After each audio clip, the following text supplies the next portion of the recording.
The House will come to order. Messages from the Senate. Message from the Senate. This is the Loeffler motion. Mr. Speaker, I hereby announce the passage by the Senate of the following House file herewith returned as amended by the Senate, which amendment the concurrence of the House is respectfully requested.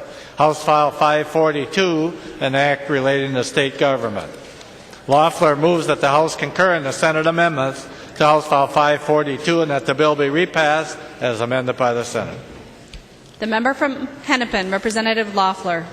Thank you, Madam Speaker and members. House File 542 is a bill that, as the title implies, deals with state employees and making sure that they are not disciplined or and otherwise face serious consequences for giving us honest information that they believe to be true in their work, either to us or to a constitutional officer. And the Senate changes are they added some definitions in the Senate Judiciary Committee because they felt that made the bill clearer, and that passed on a bipartisan basis out of the Judiciary Committee, those definitions. And they dropped Section 1, which had provisions related to state employees and our data privacy provisions related to our proposals, and that needs some work in terms of how it would practically work out, and people have agreed to work with us over the interim on clarifying that. The bill passed unanimously off the Senate floor, and I'd like to again appreciate your support on the bill as it came off the floor. I think it's a good bill, and I'd appreciate your support. Is there any discussion to the Senate amendments? There being no further discussion, all those in favor of the motion to concur with the Senate amendments, please say aye. Aye. Those opposed, please say no. The motion prevails. The clerk will give the bill its third reading as amended by the Senate. Third reading, House File 542 as amended by the Senate. Third reading as amended by the Senate. Any further discussion? There being no further discussion, the clerk will take the roll.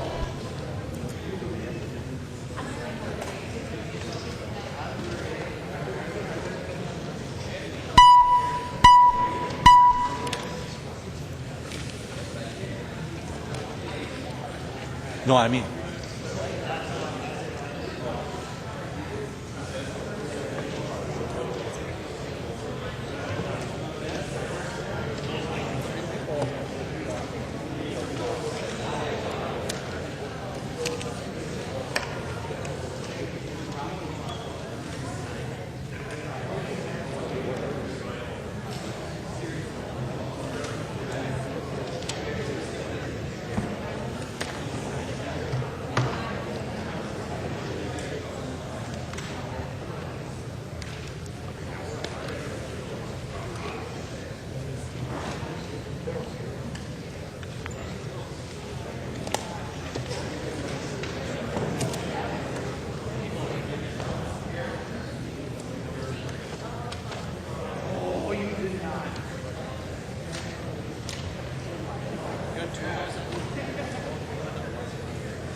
She can just say that. Okay, there we go.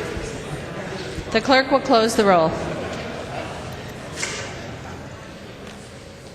Mack votes no.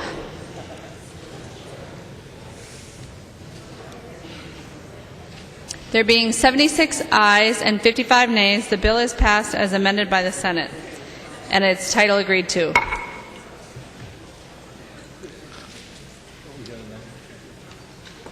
Messages from the Senate. Message from the Senate. This is the Atkins motion.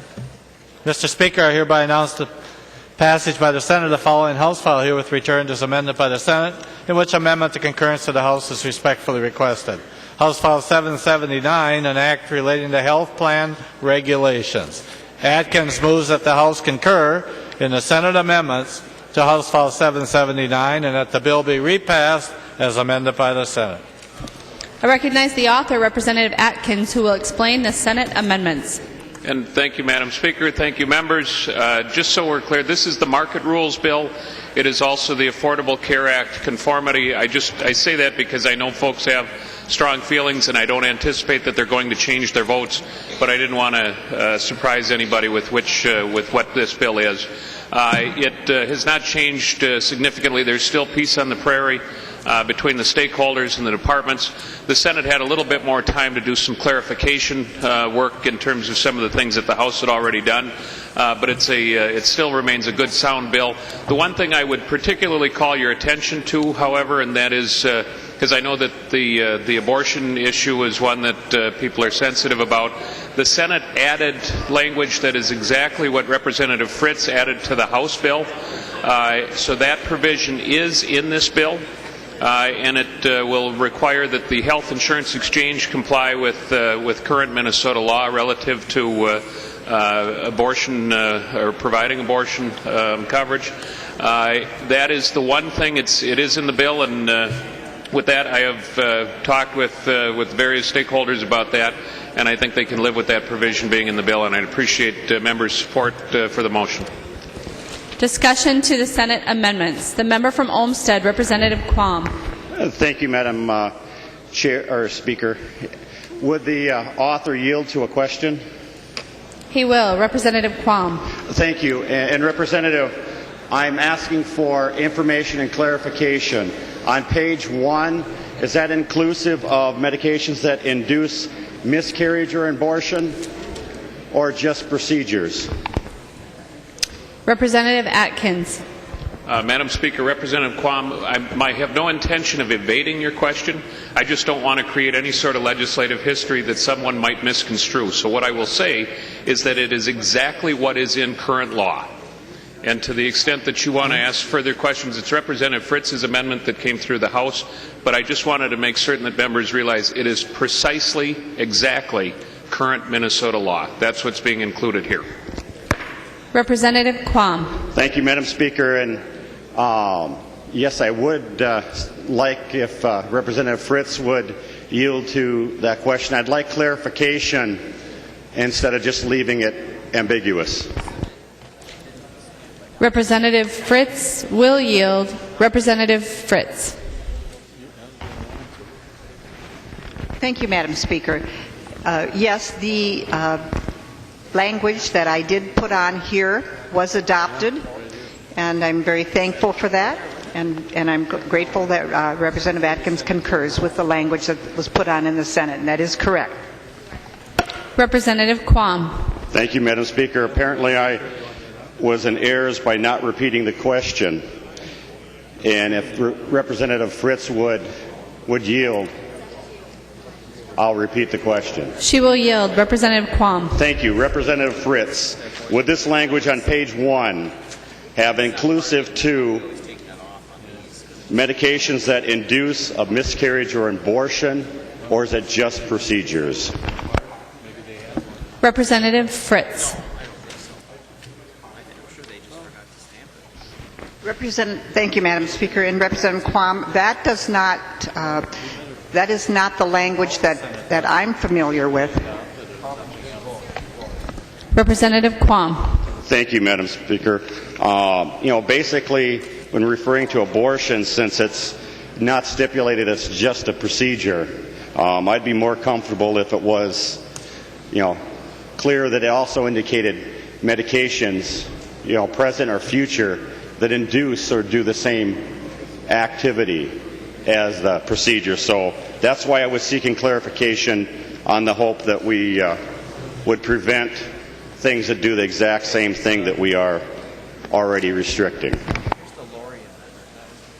Any further discussion to the Senate amendments? Representative Abler. Thank you, Madam Speaker. Would Representative Atkins yield for a couple of questions? He will. Representative Abler. So, Representative Atkins, we're working off the Senate file, and there's some amendments to the Senate file. I believe that's correct. And those amendments are specified in the front, and I can read those.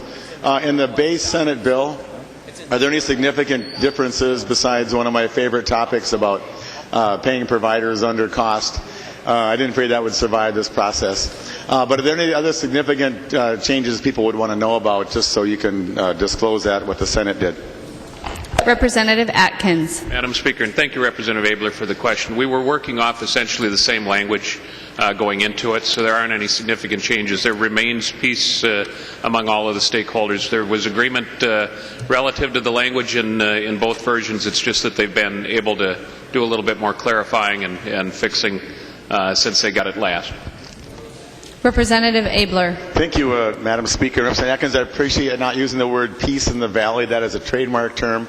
And every time it's used, peace in the valley, Representative Davis gets a commission. So I want to caution people about that. This topic has had more discussion than any topic this session, and probably any topic in a lot of recent sessions, between the Affordable Care Act, the Health Information Exchange, the Health Insurance Exchange, and related matters.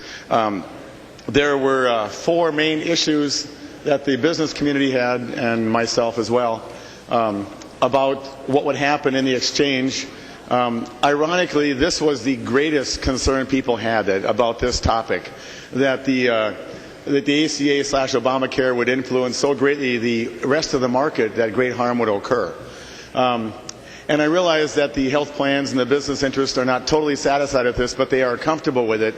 And if they would have known in the beginning that this would have been so mild in terms of its impact, there would have been less angst throughout the exchange process. And members, I understand the sensitivity of the ACA and Obamacare to members on both sides of the aisle, both in terms of celebrating and holding their heads and covering their ears. I voted for this before. I'm going to vote for it again. I appreciate the Senate adopting the House language about the abortion technical change. I believe it's an important addition, and I intend to support it. Members, I would suggest you read the bill carefully and vote as your conscience dictates. Thank you, Madam Speaker. The member from Sibley, Representative Gruenhagen. Oh, thank you, Madam Chair. I won't ask Representative Atkins to yield, okay? I just wanted to let you know, Representative Atkins, I will be voting against this bill. My opinion of the ACA is the same, and I just think it's very poor policy to push the ACA into the private market, to corrupt that as much as we're corrupting the exchange market with micromanagement and driving up costs for consumers and making them dependent on government subsidies. I don't think you want that, but that's going to be the net result of all this, is more dependency on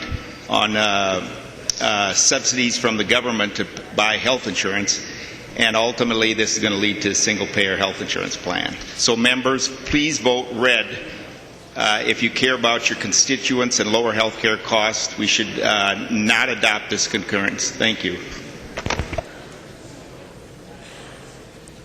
Any further discussion to the Senate amendments? The member from Hennepin, Representative Kahn. Madam Speaker, Representative Atkins yield to a question. He will yield. Representative Kahn. Would you please further explain this abortion provision, and specifically what kind of a limit it is, and specifically what does the addition of 62V mean? And further, since you said it's existing law, what has been the experience under existing law with people not including abortion in their policies? Representative Atkins.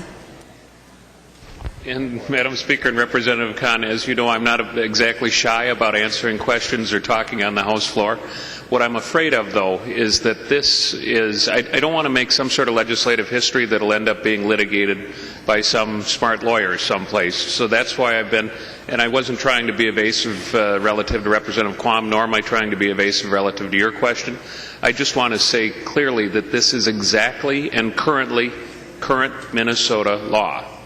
And I think everybody that has looked at this issue closely, and the courts have looked at it closely, and those who care about it have looked at it closely, know what that means. And I know how courts interpret what we say here on the House floor, so that's why I just would simply say that it continues. The Fritz Amendment, which was also adopted in the Senate, does not require any health plan company to provide abortions or abortion coverage.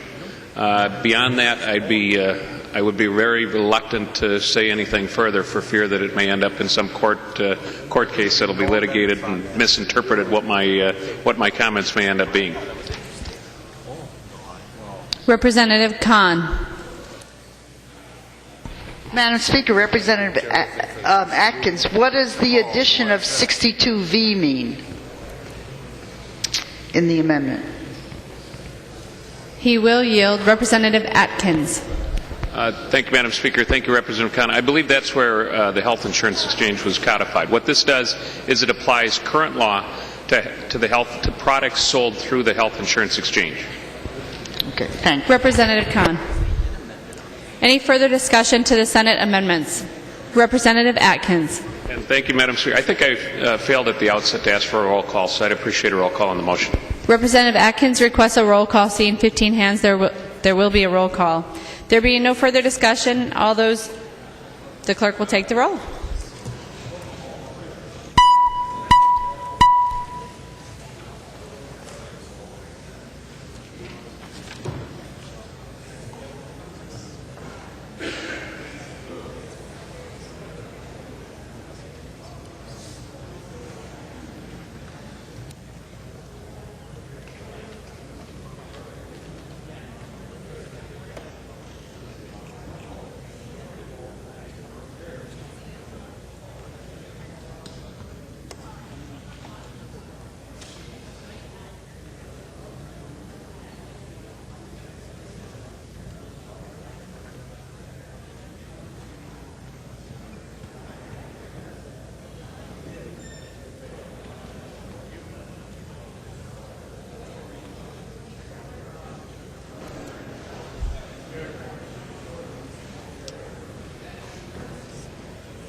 The clerk will close the roll.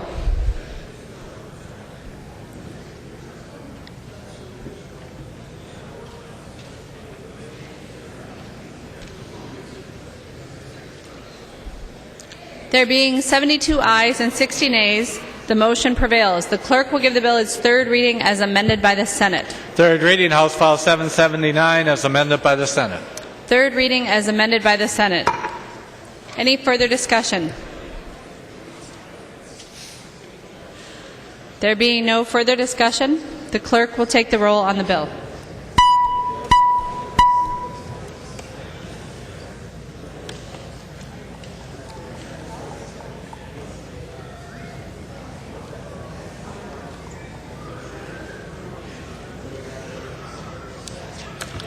Okay, so I feel that Jim pointed out this particular one, they don't understand. So that's what he checked.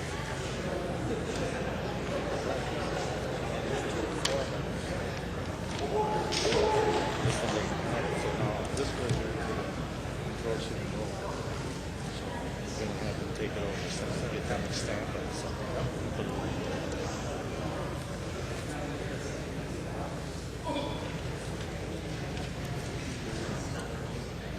The clerk will close the roll.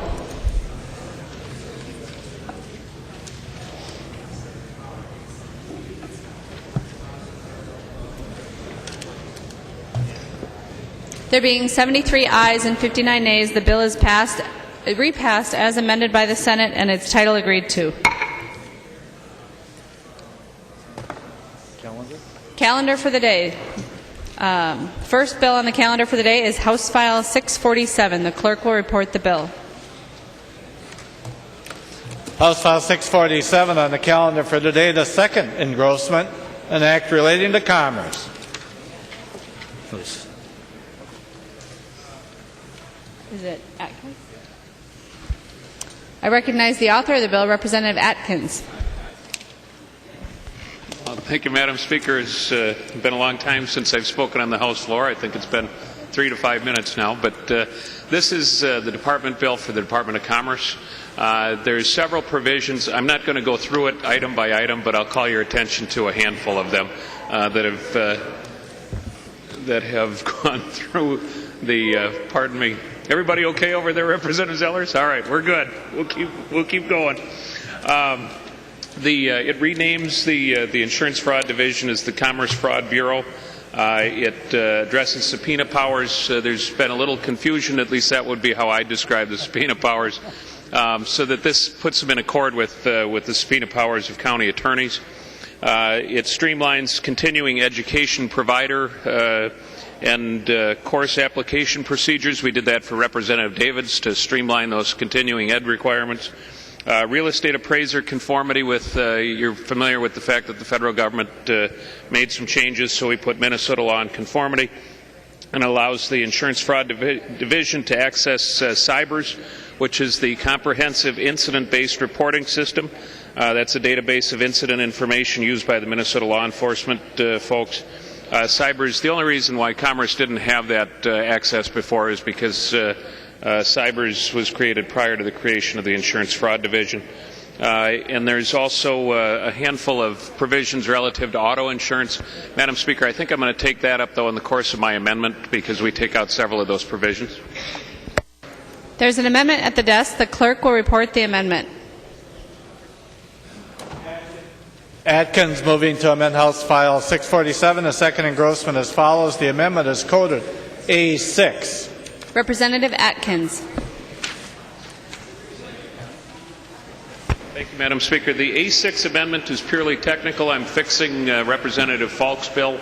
It's what I do around here is clean up after it was literally just an item in the in Representative Falk's Weights and Measures bill that was coded, rather than being D6751-11B, it was coded D675-11B. So for that very technical reason, I'd appreciate your support for this amendment. Any discussion to the A6 amendment? Seeing none, all those in favor of the A6 amendment, please say aye. Those opposed, please say no. The motion prevails. The amendment is adopted. There's an amendment at the desk. The clerk will report the amendment.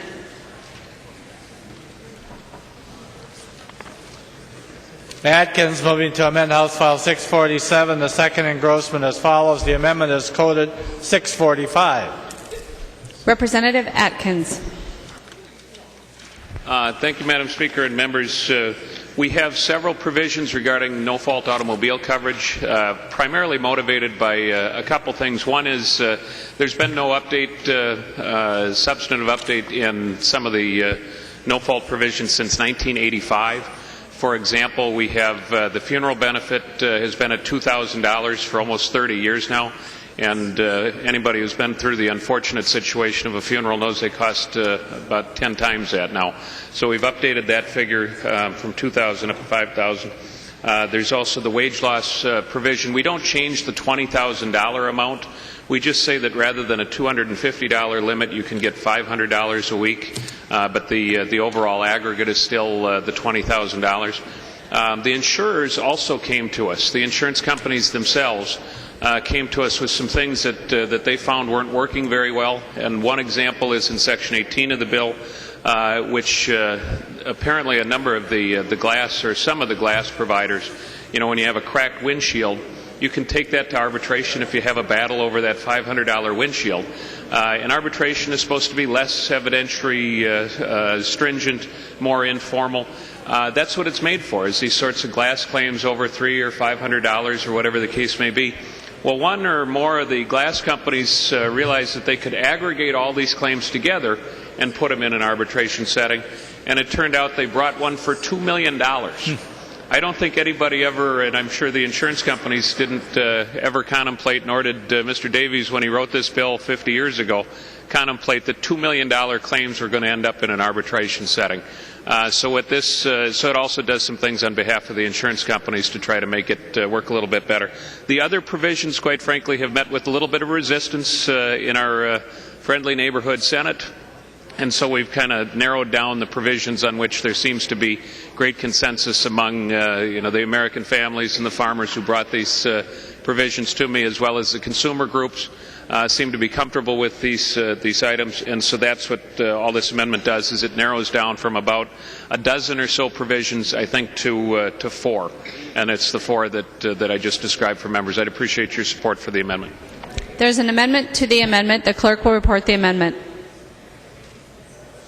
Simon moving to amend the Atkins amendment to House File 647 as follows. The amendment is coded 665. The member from Hennepin, Representative Simon. Thank you, Madam Speaker and members. And Representative Atkins, thanks for the bill. I know that you and others have worked patiently with a lot of stakeholders to come to some peace here.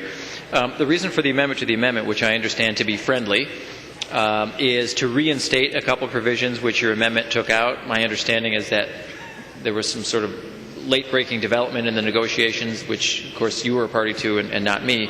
But my understanding is that there's going to be a need here in order to bolster the consensus to put back in two of the provisions, and notably there's Section 21, which has to do with arbitration. My understanding of the negotiations, again, you and others anchored them, not me, but my understanding is that Section 21 is something that pertains to consumer rights when it comes to certain arbitration, choosing venue, and things of that kind.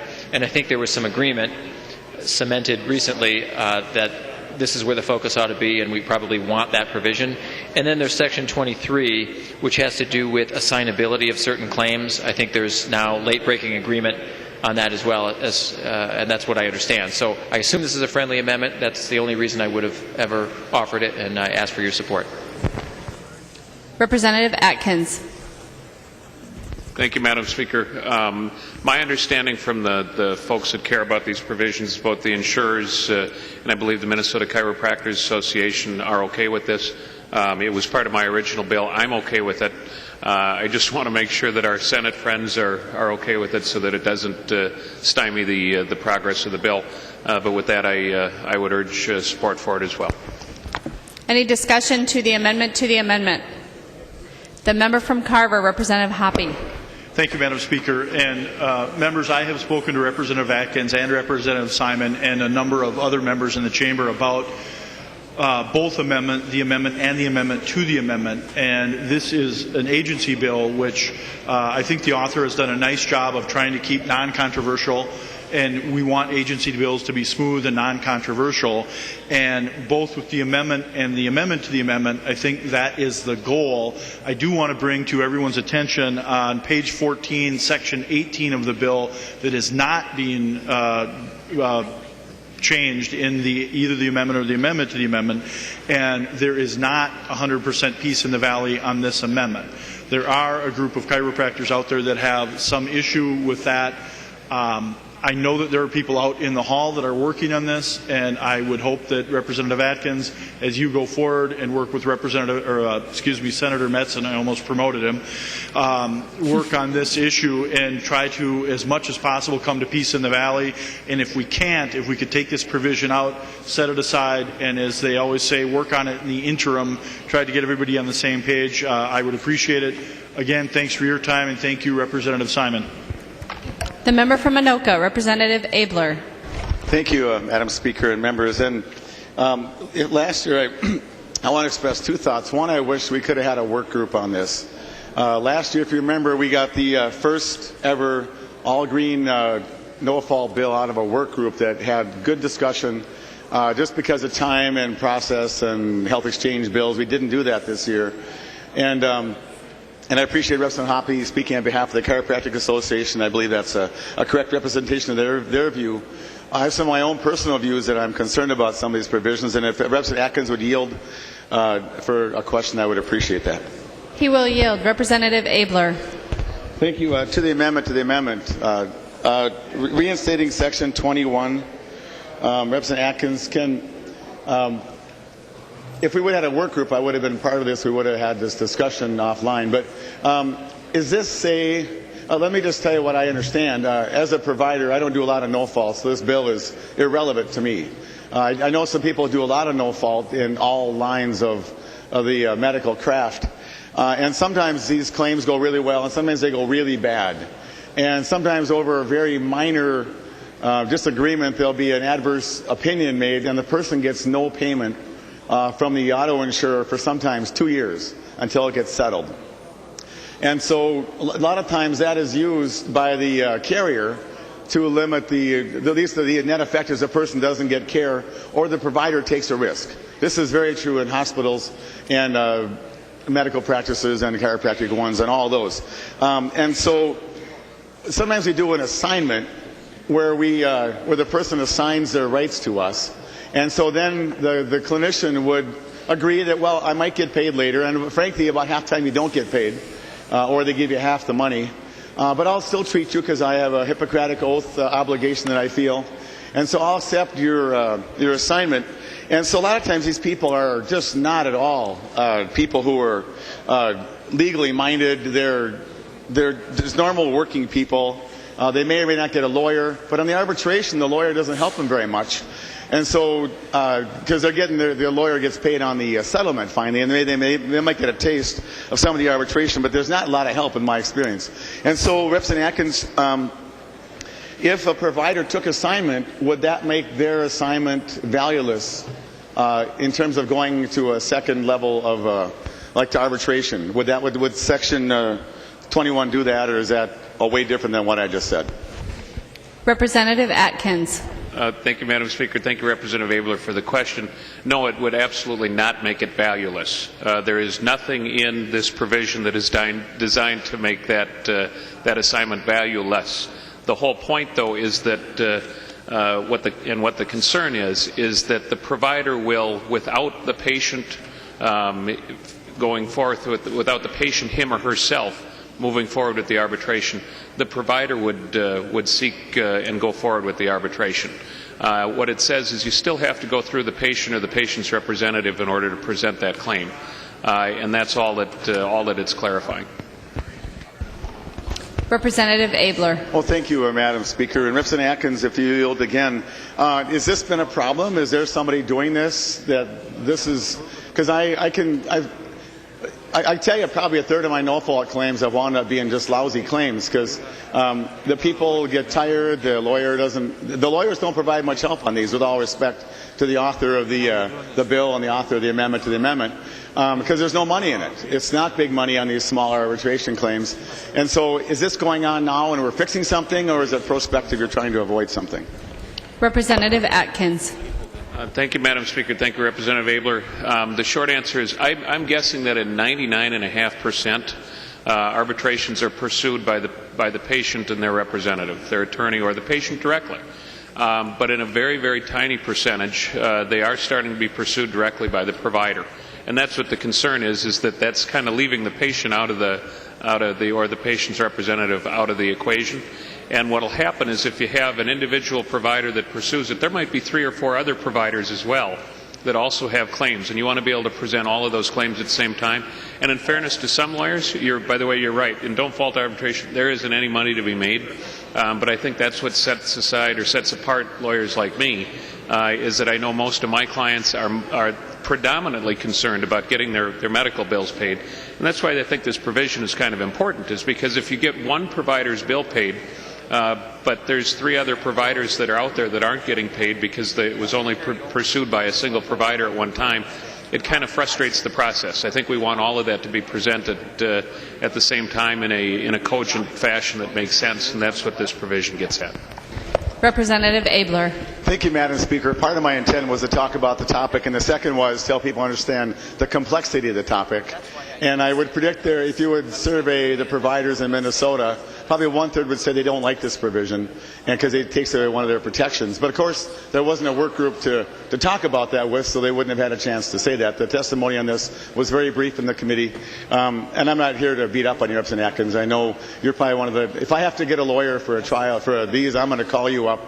The name you know, the name you trust, also a trademark term by Representative Davids.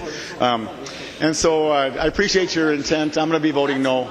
I think it's going to pass, but I hope this doesn't cause the harm I expect, because one of the tricks is to delay and get a paper review and then deny payment.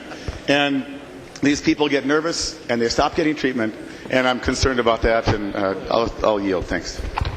The member from Carver, Representative Hoppe. Thank you, Madam Speaker. And I know I've already spoken on this, but I wanted to add something to what Representative Abler said.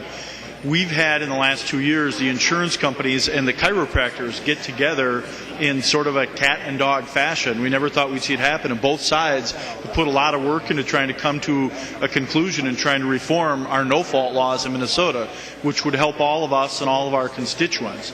And I want to just reiterate that I didn't know that this section was a problem until last night. I don't have an amendment to try to take it out, but I just want to once again reiterate to the body that it would be nice if we could get some sort of accommodation on this so that everybody could have the mythical Greg David's Peace in the Valley, and we could get everybody going forward with this kind of reform, all of the chiropractors, and try to make it all work. So again, Representative Simon, Representative Atkins, I appreciate your time. Members, thank you for listening. Any further discussion to the amendment to the amendment? Seeing none, all those in favor, please say aye. Those opposed, please say no.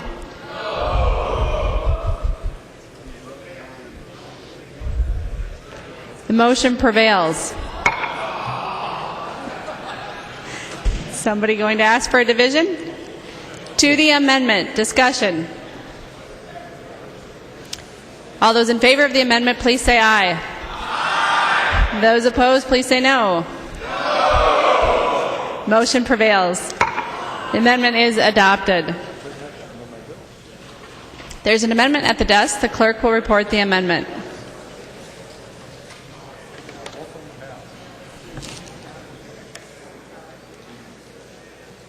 Dean R. moving to amend House File 647, the second engrossment as follows. The amendment is coded 654. The member from Hennepin, Representative Dean. Thank you, Madam Chair and members. This amendment removes an exception which is currently provided in statute regarding life insurance, and it's for life insurance policies and thus life insurers. It is related to the insurance standard of care. The change would actually allow for the courts to award damages and fees, including attorney's fees, when it's established that the insurance company denied a benefit payment without a reasonable cause. Current statute allows life insurance policies to only be awarded in the event of a ruling against the company for the particular face value of that particular life insurance policy. So, members, I would ask for your support. Representative Atkins. Thank you, Madam Speaker. And Representative Dean, I appreciate your passion about this particular subject. I share a concern over the issue and how it's worked out. I would ask that you think about the amendment. What I expect to do in the interim is take a closer look at this issue as a Commerce committee with the help of our staff and perhaps the Commerce Department and the stakeholders to try to figure out where things stand with respect to it, because I share your concern about, and I don't think we fully have a handle on just how significant or whether it and to what degree it is an issue. But you have my commitment that we'll continue to look further into it, and we'll go from there. The member from Fillmore, Representative Davids. Thank you, Madam Speaker. If the gentleman from Hennepin would yield for a series of questions. He will yield. Representative Davids. Okay, thank you, Madam Speaker. Representative Dean R., what committees was this very huge, humongous change in public policy heard in? Representative Dean. This specific amendment was not heard in the committees. However, there was discussion regarding this particular issue, I believe, twice in Commerce. Representative Davids. In other words, Madam Speaker, thank you, and members, it was not heard. Where is this huge change in policy for a very important industry to our state? Where is it in the Senate? Representative Dean. I don't believe that an amendment such as this has been offered on the Senate side at this point. Representative Davids. Okay, thank you, Madam Speaker and members. We have a huge policy shift here. that has not been heard in the House, in any committee, has not been heard in the Senate, and yet we're being asked to vote on this here today. Madam Speaker, I'd ask for a roll call. Representative Davids requests a roll call. Seeing 15 hands, there will be a roll call. Thank you, Madam Speaker. Members, this bill is supposed to be an agency bill, that is to be non-controversial. It's the items that the agency needs to function. And we have messed it up a little bit here with some no-fault language, and I think as this proceeds, those issues will be taken care of. We will take care of it. They should take care of themselves. But here we are on this House floor with a few days left, no tax bill passed, very few budget bills passed. We've got a couple of them.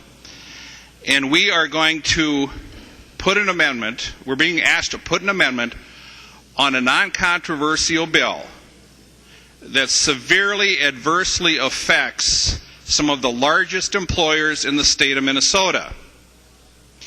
Members, there is no peace on the prairie. There is no peace in the valley. There is no peace in all of Western civilization on this issue. So members, in the roll call, that will have a dramatically negative impact on civilization as we know it, please vote red.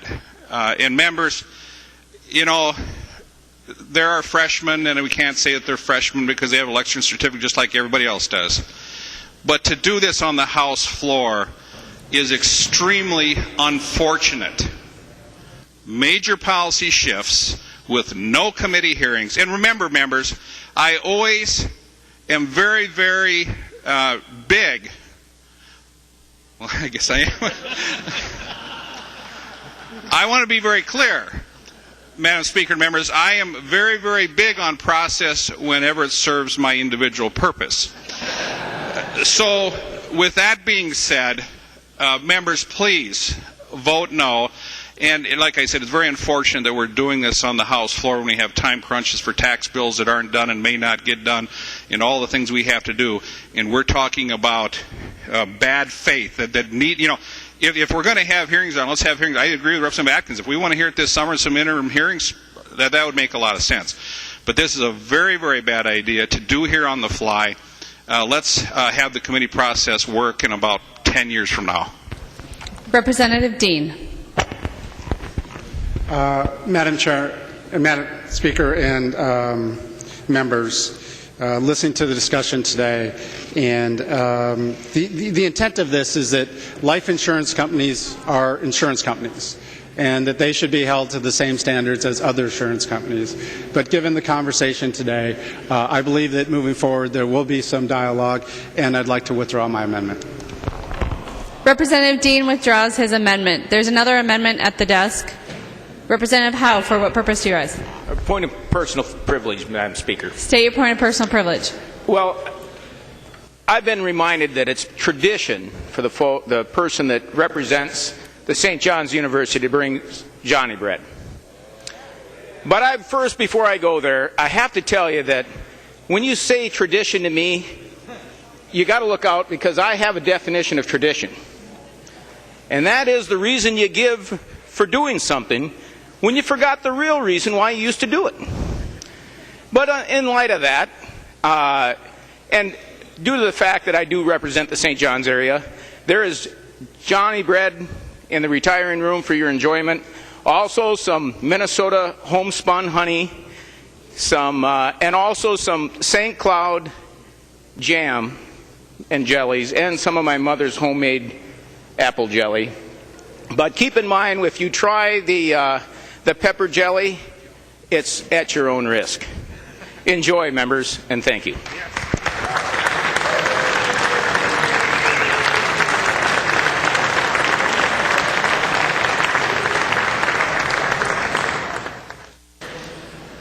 There's an amendment at the desk. The clerk will report the amendment. Atkins moving to amend House File 647, the second engrossment as follows. The amendment is coded 663. Representative Atkins. Thank you, Madam Chair, and to the Chief Clerk, my apologies. I meant to withdraw this amendment, so I'll withdraw it at this time. Representative Atkins withdraws his amendment. There are no further amendments at the desk. The clerk will give the bill its third reading. Third reading, House File 647 as amended. Third reading as amended. Discussion. Seeing no discussion, the clerk will take the roll on the bill.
The clerk will close the roll.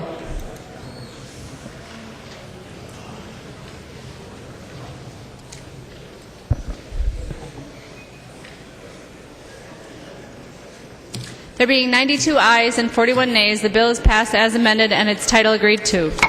The next bill on the calendar for the day is House File 946. The clerk will report the bill. House File 946 on the calendar for the day, the first engrossment, an act relating to public safety. The member from Olmsted, Representative Liebling. Thank you, Madam Speaker and members. House File 946 is what is known as the Medical Amnesty Bill. Now, we all know that the law prohibits underage drinking, and yet we also know that many people, young people, unfortunately, just violate the law. And I want to tell everyone that this bill is not condoning any violation of that law. And yet we've all heard of tragedies that have happened when young people drink and things get out of control. And this can take the form of a medical emergency where a young person drinks too much. It can also take the form of an emergency where a young person who's drinking becomes a victim. And sometimes, far too often, these young people or their friends are afraid to call 911, as they should do, to prevent further harm. So this is a bill that tells young people that when they or a friend get into trouble, that we care more about their life and their health than we do about any punishment that they might incur for that drinking. We want to encourage a responsible choice, even when the choices to that point have not been so responsible. And that is what this bill is really about. It's about sending a message to our young people that we want them to act first to save a life or to save the health of themselves or a friend, and worry about the consequences later. So, what the bill does is give a young person amnesty from an underage drinking ticket or an underage possession ticket. We're only talking about alcohol. We're not talking about drunk driving or drug possession or anything else besides a ticket for underage drinking or possession of alcohol. And the bill gives amnesty for that ticket to a person who calls 911 to make a report, who gives their name and contact information, remains on the scene until assistance arrives, and cooperates with the authorities at the scene. The other thing that this does is apply to one or two other persons who act in concert with that person who makes the call. And this is very important because sometimes the nature of an emergency is such that somebody needs to call while other people attend to the person with the emergency. So it's very important that we give our young people the idea that they should think first about the person who needs help. Now, I want to just very briefly, members, read you a couple of a little bit of from emails that I've received, and one is from a high school teacher. And I know there's been some concern as this went through committee about whether it should apply to high school students. And I feel very strongly that it should, because high school students in particular can make these very bad decisions about drinking and about what they should do. As we know, judgment is not well developed in high school often. And this is an email from a high school teacher who says, "My students have told me they'd be reluctant to call 911 if a friend passed out drunk for fear they'd get in trouble, although I assure them that police are far more concerned about saving lives than writing tickets. The story in today's Star Tribune addressed some people's fear that your bill would encourage underage drinking, but that ship has already sailed. I'm sure, even with a change in law, some will still wait too long to call for help, but it's clearly a step in the right direction. It can help teens see law enforcement as people who can help them instead of being out to get them." Another email that I received is from someone who is involved, who's at Winona State, who says, "As a member of the student leadership at Winona State, I often hear the benefits of our own medical amnesty campus policy." And by the way, many of our colleges have such a policy, very similar to what we're talking about here. "It allows campus officials and student leaders to stress the safety of others when consuming alcoholic beverages, as well as serves as a talking point during orientation for freshmen to discuss what to do if a friend has overconsumed." So this bill, more than just giving the amnesty, it's to encourage students to think of others and make the right choice in these very difficult situations. Before I conclude, members, I want to just thank Matt Forsty and Taylor Williams, who are student leaders who are joining us here on the House floor, and all of the students who've worked so very hard on this bill, and I know you've heard from many of them. So with that, Madam Speaker and members, I would ask for your support. There's an amendment at the desk. The clerk will report the amendment. Drazkowski moving to amend House File 946, the first engrossment as follows. The amendment is coded A1. The member from Wabasha, Representative Drazkowski. Thank you, Madam Speaker, and thank you, Representative Liebling, for your introduction of your bill and for bringing your bill. Members and Representative Liebling, I have struggled with seeing actually a number of bills come through this legislature that have provided these types of immunities for our young people. And one of the struggles I have with that is that if we are going to get to the point where we bring our young people to be not only accountable but to be stronger, we need to bring with them that accountability that comes with it. And so I struggle especially with some of the other bills, and this one I did particularly in committee too. And Representative Liebling, I did notice and did hear and talk to you earlier about the additional narrowing that you did of the bill, making it rather specific, which I appreciate. I do at the same time recognize the public safety concern that you outlined, and because of that, I'm willing certainly at this time to support the bill. Changing my position on it. Appreciate this. Appreciate your bringing the bill. And Madam Speaker, withdraw the amendment. Representative Drazkowski withdraws his amendment. There are no further amendments at the desk. The clerk will give the bill its third reading. Third reading, House File 946. Third reading. The member from Carver, Representative Leidinger. Thank you, Madam Speaker. You know, I have a problem with this bill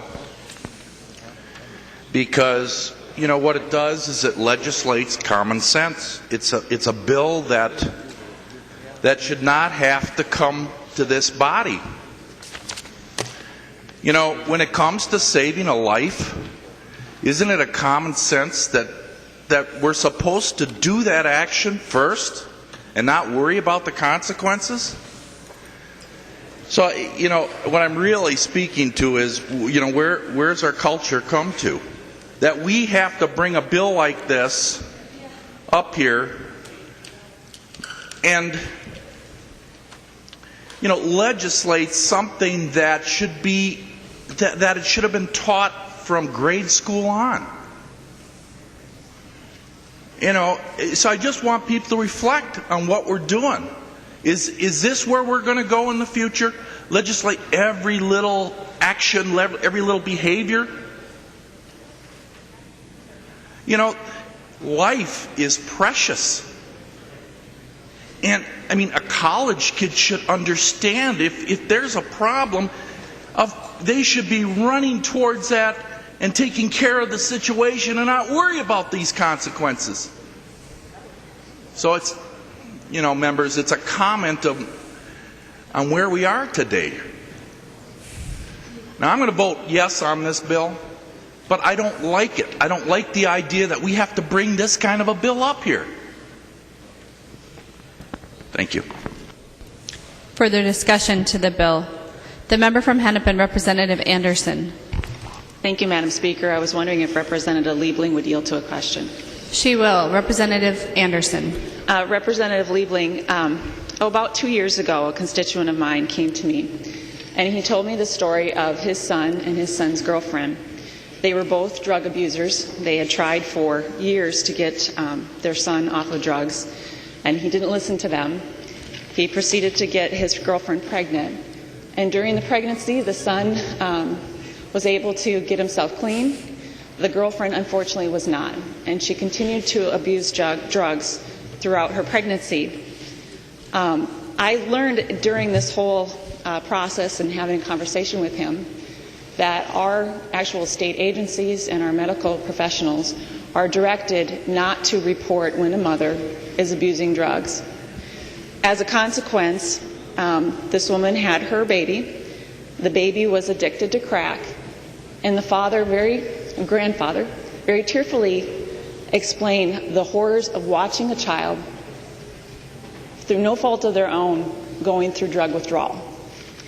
And my question to you is, if someone comes in, if a teenager, or excuse me, a underage individual comes in to a hospital and they are pregnant, is there going to be any repercussions, or does this exempt them from anything on that line? So if you could help me on that, please.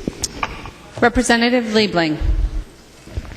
Thank you, Madam Speaker. And Representative Anderson, that is a very tragic situation. In fact, I carried a bill this year to address mothers who are using during pregnancies, and it's in the Health and Human Service Omnibus Bill, and I hope I think it's not going to get the funding it should, but this is a very important issue, intervening during pregnancy to keep mothers clean. So I fully appreciate that. But this bill really doesn't deal with that. This bill only deals with the situation where there's a medical emergency where someone calls 911. So walking into a hospital isn't covered. That was covered in an earlier version of the bill, but it isn't covered now, and it certainly doesn't deal with pregnancy or effects on infants or any of that stuff. So the bill is really quite narrowly focused, but you know, I appreciate your concern about that issue. I think it's one that we all should be very concerned about. Representative Anderson. Thank you, Madam Speaker, and thank you, Representative Liebling, in your efforts to address that issue.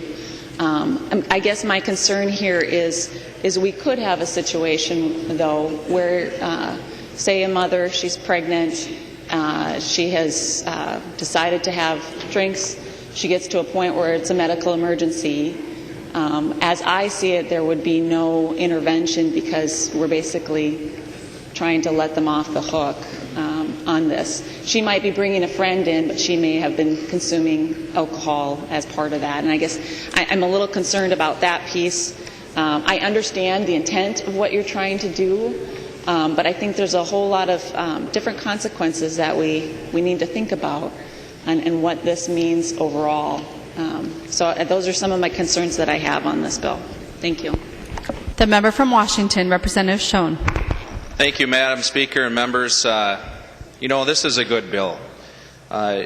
When we're, as police officers, working out on the street, one of the things that we also take into consideration is administrators that we work for. And in some departments and in some cases, folks that I've worked for have been pretty clear that anytime there's an underage consumption issue, you write a citation. That doesn't leave much room for discretion. And the reason for that is the public generally questions our discretion whether they were for it or against it on any measure that we take. And this solidifies the public intent that law enforcement is moving in a new direction, if you will, and that our jobs much more are representative of crisis intervention than they are right and wrong, black and white criminalization of things as they were in the past. And I put it like this. I have a 7-year-old daughter, and I know that she's going to make perfect decisions just like I did when I was growing up. So that concerns me. I don't want her to be left in a position where friends stuff her in a bedroom after maybe she's been roofied, be subject to sexual assault or death because someone was too afraid. I want everybody to know that it's okay to ask for help. You might have to deal with mom and dad in the morning, but by God, it's better off to do it alive than dead. So please support the bill. The member from Sherburne, Representative Newberger. Thank you, Madam Speaker. I understand the intent of this bill, and I've had a long time to think about this. And I have to echo what Representative Leider had to say. When you have to choose between letting your friend die or getting in trouble, and you'd rather not get in trouble and leave your friend in a probably a fatal predicament, I have an issue with that, and especially when the state is now stepping in to try to soothe the conscience. When did the state become the conscience? When I was in college, I made all kinds of stupid mistakes as well, but so did some of my friends. And there were times where we had to step in and do something that we knew that if we did, we would get in trouble, but we were willing to take that risk.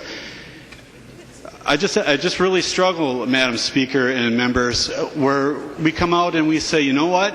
Don't worry about getting in trouble. We're going to take care of your friend. Well, you know, that shouldn't even be a question. If your friend is in that bad of a situation, you help them, regardless of the consequences. When we go through and we start to change the whole modality of our conscience, we need to take a step back and wonder about what we're doing here. I'm very torn on this because I understand the implications of acute alcohol overdose and what that does and the problems that we have with drinking and binge drinking in our universities. But when we come back and we say, oh, you know what, we're gonna soothe your conscience here. When people when you're 18 years old, you are old enough to go to prison for the rest of your life. You're old enough to die for your country. You're old enough to vote. You're old enough to get married. You're old enough to start a business. You're old enough to be an adult. Well, if you're 18 years old, you should be old enough to make the right decisions about your friends regardless of the consequences. We do that every day. I struggle with this, members, and I just want to echo that we really need to look past the immediate and into the permanent, and I thank you for your time. The member from Ramsey, Representative Mahoney. Members, I don't struggle with this bill at all. My daughter went to the University of Minnesota Duluth, and fortunately she didn't make the same mistakes that I did when I was younger. But this was of great concern to her because one of her friends was roofied. And it's pretty sad, and that young woman is struggling even to this day, and that was 4 or 5 years ago. And my daughter took the risk and did call. And it's really, she's fortunate to have a father that was in the legislature and taught her that she could write a letter to the president of the University of Minnesota and get this taken care of. But most children aren't, and they are our children. And they are we raise them with love and caring and forgiveness because they do make mistakes. We shouldn't make them fearful of making those mistakes. We should make them wanting to help their fellow students and friends. So this is a good bill, Representative Liebling. Thank you for bringing it. I wish I had the courage 5 years ago to bring this particular bill. The member from Blue Earth, Representative Cornish. Madam Speaker and members, I'm like Representative Mahoney. I don't struggle at all. support this bill. And I want to thank the young people for being here today. I see your faces in committee. You did a good job of presenting the bill and the need for it. And you'll have to admit, it is kind of funny, the people that get up, even that are against the bill, the first thing they start off with is saying, I made mistakes. Well, that's the whole thing about the bill, is you make mistakes. But this isn't just a simple mistake. This is a life or death mistake, and that's why they need help. College kid is sitting over somebody, or standing over somebody laying on the floor. They've invested, $20,000, $40,000 in their education, and everything is going sweet, and they think, well, if I turn this in, could turn my life upside down. And what you got to realize is some college kids, when they're drinking, go shot after shot after shot, and it's a sudden thing. All it catches up to them, and boom, they're on the floor. You only got so many minutes sometime to report that. You haven't got any time to sit around questioning your motives. So it's a great bill. Representative Liebling, I'd advise everybody to vote green, and thank you much for bringing it to us. The member from Goodhue, Representative Kelly. Thank you, Madam Speaker. Members, Representative Liebling, I support the intent of the bill. During committee, though, I brought out the point that I think we're working with two distinct group of individuals, young adults, and that's those 18 and above and in college, and those in high school. So I think that there is a vast difference in their reasoning and their ability to think through this. I believe college students understand that this is a life and death situation. Their reasoning is sound, and they understand they should help the individual. I'm afraid that the high school students see this as simply a way to get out of something. So when we talked in committee, and if Representative Liebling would yield to a question, Madam Speaker. She will yield. Representative Kelly. Thank you, Madam Speaker. Representative Liebling, it was indicated that we'd have a conversation about that as a possibility of changing the ages to, say, possibly 18 and above. Did we have that conversation, and how did that go? Representative Liebling. Thank you, Madam Speaker. And Representative Kelly, I do remember you bringing that up, and I have given that some thought. I don't remember you coming to me to talk about it, but it has been thought about, and I did read this email as I presented the bill from a high school teacher. I think that high school students are, if anything, more in need of this, because this is about somebody whose judgment isn't so good, and I think often the high school students, their judgment is even less, and the bill from where it was originally presented in committee has been narrowed considerably. So you have to call 911 to get this protection. If the cop just shows up at a loud party, nobody gets amnesty. So this is about an emergency where somebody calls 911 and brings the responders to where they are. So it's quite narrow. I think it's extremely important that this apply to any underage drinker, not just those who are over 18.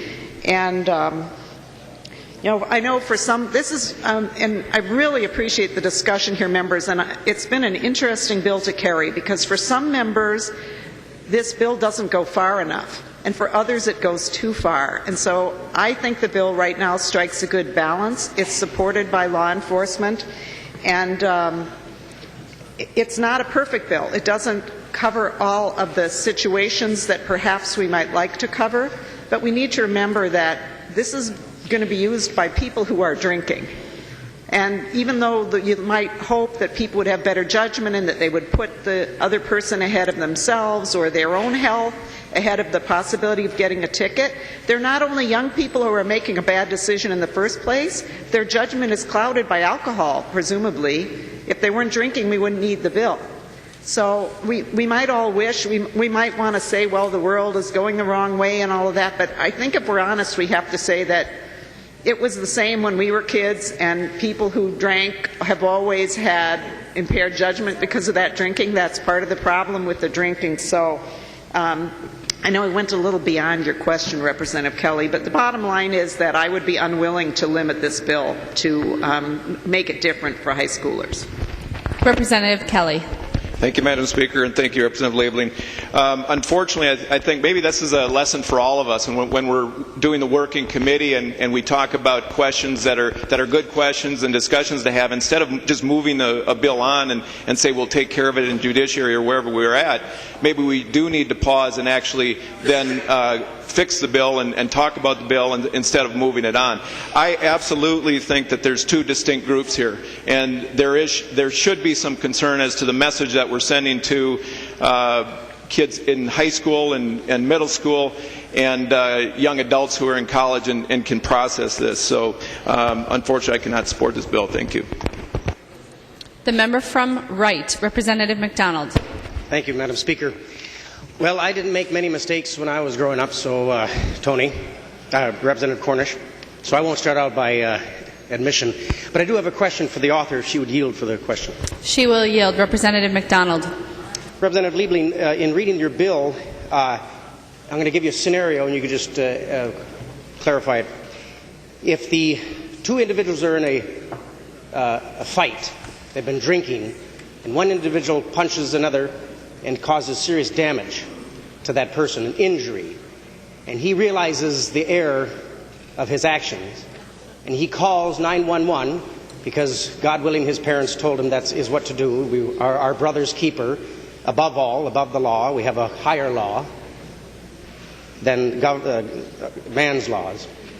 So under that scenario, he calls the police, and they come in, and in that situation, he who punched and caused injury will not be prosecuted under the paragraph A. Am I reading that correctly? Representative Liebling. Thank you, Madam Speaker. Representative McDonald, thank you for that question because it allows me to clarify. The only thing the bill gives you amnesty for is the underage drinking or the possession of alcohol. That's what the reference is here. If you look at the bill, it says not subject to prosecution under subdivision 1, paragraph A, clause 2, or subdivision 3. That's the underage drinking or the possession of alcohol by someone who's underage. It does not give you anyone amnesty for a criminal act they've committed or anything else, or possession of drugs or DWI or any of those things. It's very limited to a ticket for underage consumption or possession of alcohol by someone who's underage. Representative McDonald. Yeah, thank you, Madam Speaker, and thank you, Representative Liebling. That's a good point, and I'm glad that you clarified. And then just one last question, and I'll be finished. I do agree somewhat with the Representative Leidiger that we hope that we instill in our children the right thing to do, and that we don't need a law to legislate the right thing. How do we notify the children? How do we notify? And I do agree it should be included with high school. They're a little less mature than those who are in college, but how do you attempt to notify the children and the teenagers of this particular law? Through schools, or what mechanism and tools are you going to use? Because, of course, you keep in mind that you are letting them know if you drink, which you shouldn't, if you fight or get in an accident or cause damage, call the police. So what mechanisms are you going to use to notify of your new bill? Representative Liebling. Thank you, Madam Speaker. Representative McDonald, first of all, I do want to just say that this bill doesn't legislate common sense. It just removes one of the barriers to exercising common sense. Sometimes the law does require people to take an action. This isn't requiring anybody to do the right thing. It still depends on people's willingness and training to do that. It just tries to remove a barrier. And then, now I've forgotten the second part of what I'm sorry, I've forgotten the second part of it. Representative McDonald. Madam Speaker, thank you. Just briefly, how is it best to notify the individuals of this if this becomes law? Representative Liebling. Thank you, Madam Speaker, and Representative McDonald, I apologize. The bill doesn't speak to that directly, but this bill was brought to us by student organizations, and I think one of the intentions is for colleges to use this as part of their orientation, and when they talk about their policies about drugs and alcohol on campus, and I know that many colleges do this, and I see the students over there are nodding, and we hope that by having this in law that it will simply encourage a conversation, because really the bill is more about telling young people what they ought to do to save life or health, more than actually giving of the amnesty. That's not the important part of the bill. It's not a bill to protect people from the consequences of their actions. It's a bill to say that even if you've made a bad decision, make the right decision when somebody's life or health is at stake. So I hope that the word will go out. I hope the media will be covering this. I know it's gotten quite a bit of attention so far, and I think that's due to the wonderful work of the students who brought the bill forward. The member from Douglas, Representative Franson. Thank you, Madam Speaker. And I do agree with Representative Kelly about the message that we're sending to our high school students. But first and foremost, I believe that parents need to be giving the message to the children about the dangers of underage drinking and the dangers of what can happen when they do that. But as we know, that peer pressure happens, and some children are not strong enough to just say no. I think about my 15-year-old daughter, and I hope that I've raised her well enough that she will be able to withstand peer pressure. But if not, I'm glad that there is Representative Liebling is bringing this bill forward to address those concerns, because as a mother of 3, I would want to make sure that my children, if they are in a situation like that they will do the right thing without thinking of the repercussions of something horrible that may happen to them if they do the right thing. So thank you, Representative Liebling, and I support this bill, and I encourage others to vote yes as well. Thank you. The member from Hennepin, Representative Hillstrom. Thank you, Madam Speaker and members. Members, I just want to make it really clear that this isn't saying that there can't be an intervention.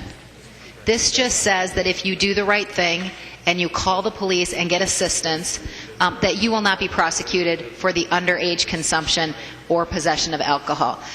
We still can do what's right to make certain that all of our children get the resources that they need if they have an alcohol problem or need an intervention. The member from Crow Wing, Representative Ward. Thank you, Madam Speaker. Members, this is one of these bills that a lot of us kind of reflect our own lives about and think about our own lives, and maybe that's why it's scary for me, for sure, and maybe some others, about thinking about, how we grew up and were raised and what we were taught. And I came from a home that my parents taught me, all the right things to do. All the right things between the right and the wrong, the good and the bad and the ugly and all that stuff. And, it was amazing to me. The older I got, the more smart my parents got, The older I got, the more smart my parents got. But when I was 18 years old, they were the dumbest people in the world. They were the dumbest people in the world. And they didn't know what they were talking about, and they didn't, they weren't with it, right? They weren't with it, And I was a pretty good kid and a pretty good student, but I had a wild side, and and liked to party a little bit, and be a young adolescent and young adult. And I was of the time, Representative Newberger, you were right. An 18-year-old has a right to vote. They have a right to serve our country. They have a right to sign contracts. But right now, they don't have a right to drink. That's not the law. They don't have a right to drink. I'm old enough, and some of you others in here, Representative McDonald, not you probably, but some of the others in this room, remember when we had the law of 18 years old and you could drink in the state of Minnesota. And when I was around that age, and when I was that age, even though I was taught, that alcohol wasn't alcohol, cigarettes, or anything else, any other drug or anything else was not good for you. A lot of experimentation and partying and things like that actually happened. And sometimes we as young adults, 18 years old, 19 years old, 20 years old, whatever, before that 21-year-old mark that most people consider adults. And by the way, our brains aren't fully developed until we're 25. That's through research, by the way. So or later, as somebody just said. A lot of brain development still is occurring in these 18-year-old young adults as well. And so, members, Representative Liebling, I thank you for bringing this bill forward. And I was in the Public Safety Committee when we heard this bill.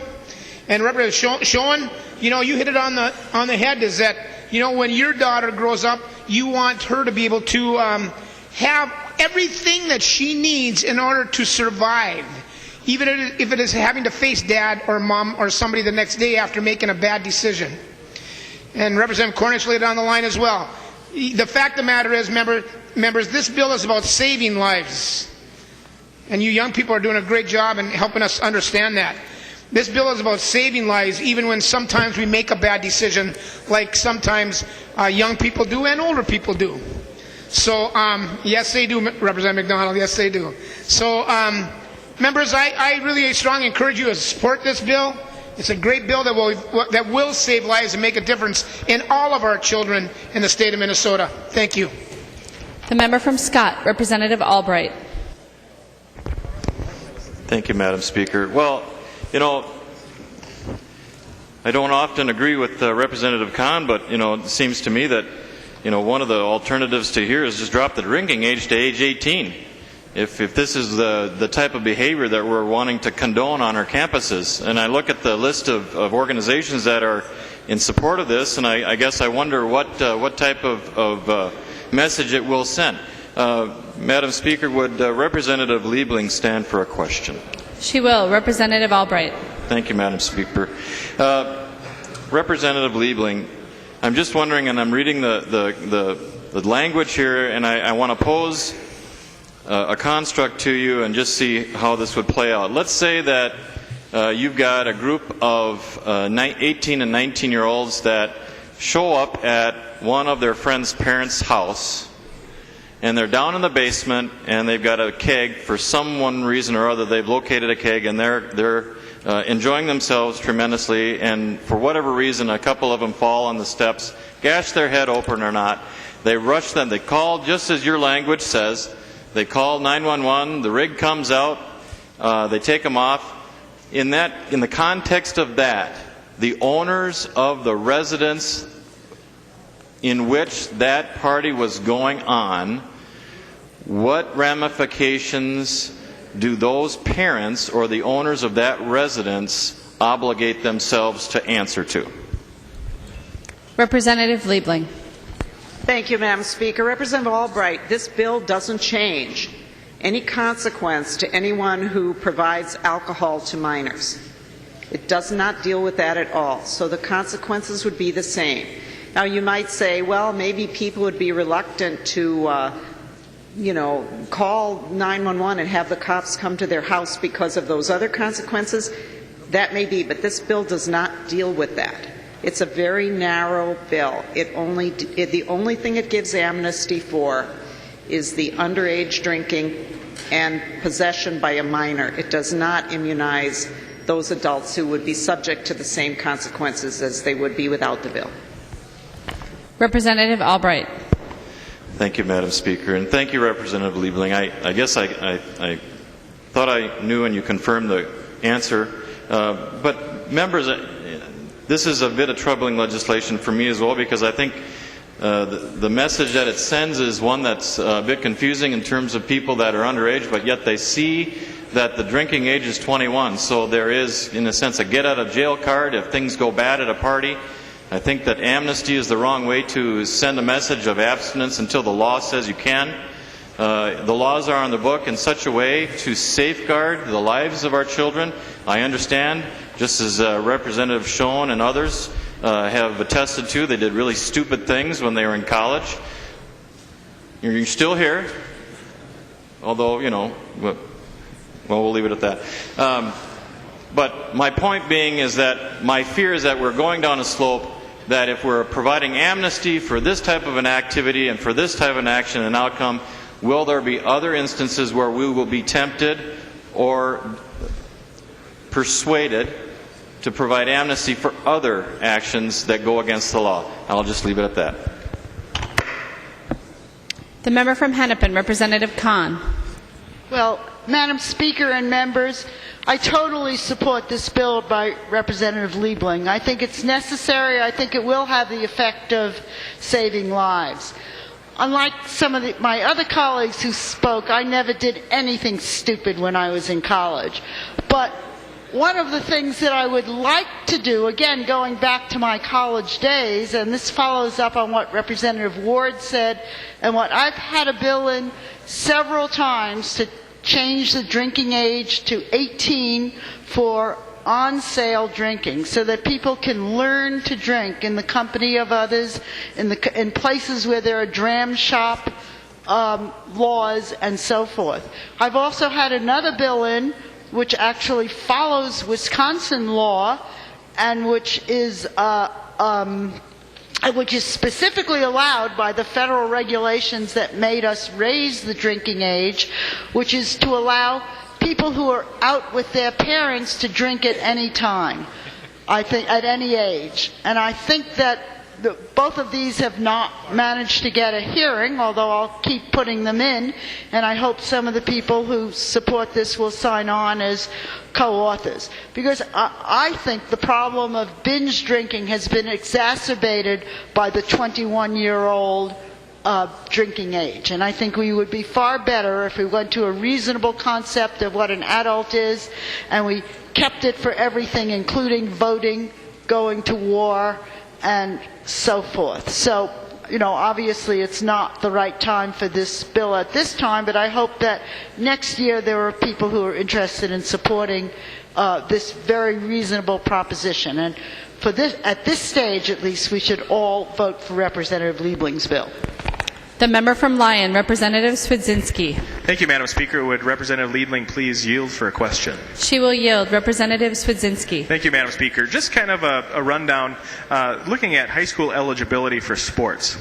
I can see a situation and really wanted to see how that's going to work when it comes to notification of the principal and how that can almost be as big a determination from doing this, whether it's a lawful act by catching and getting a minor consumption when you're in high school, but also the eligibility standpoint from high school sports.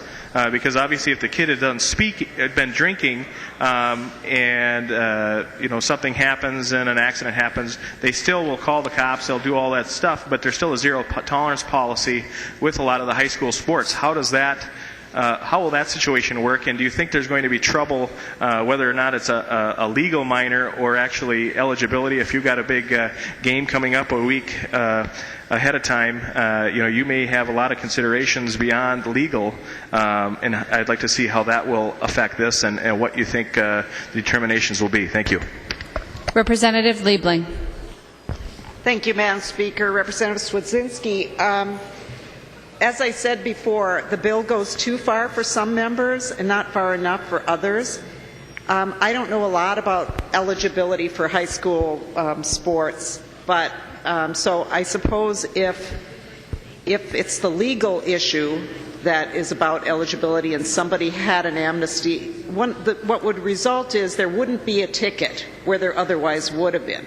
And if that affects eligibility, then I guess I don't know how that would cut. But I just want to say again, the bill itself is very, very narrow. It has to be somebody calling 911 for a medical emergency. That's all it is. So you probably would know better than I how that would affect eligibility for sports. But that's not the concern of the bill. The bill does not take away every consequence. Maybe that's the answer. And the answer, again, to the representative who asked about the parents, it does not take away every consequence of illegal underage drinking. All it does is give amnesty from getting that ticket. Representative Swedzinski. Thank you, Madam Speaker. I know we have a couple of members from law enforcement in the House, and just wanted to see if Representative Cornish would stand and kind of just go along that process and maybe explain to the House floor and to our fellow representative, or Representative Detmers would like to maybe speak on it too, but also just kind of go through that process and how you react with parents and teachers and school administrators and what the potential ramifications might be. Thank you. Are you asking Representative Cornish to yield? Yes, I would like to. Thank you. He will yield. Representative Cornish. Madam Speaker, members, it would have no effect on the eligibility. This law does not preclude the officer from making out a report, filing a report, sending it anywhere they want to. It's just immunity from prosecution. And cops have a form right in their office that they fill out to notify the superintendent or the principal of the school on alcohol, tobacco use. So it would have very no effect. They wouldn't be free from trouble at school in sports or anything else. Representative Swedzinski. No. The member from Meeker, Representative Erdahl. Thank you, Madam Speaker and members. as a former high school coach, Representative Cornish is certainly correct in his view as to what would happen.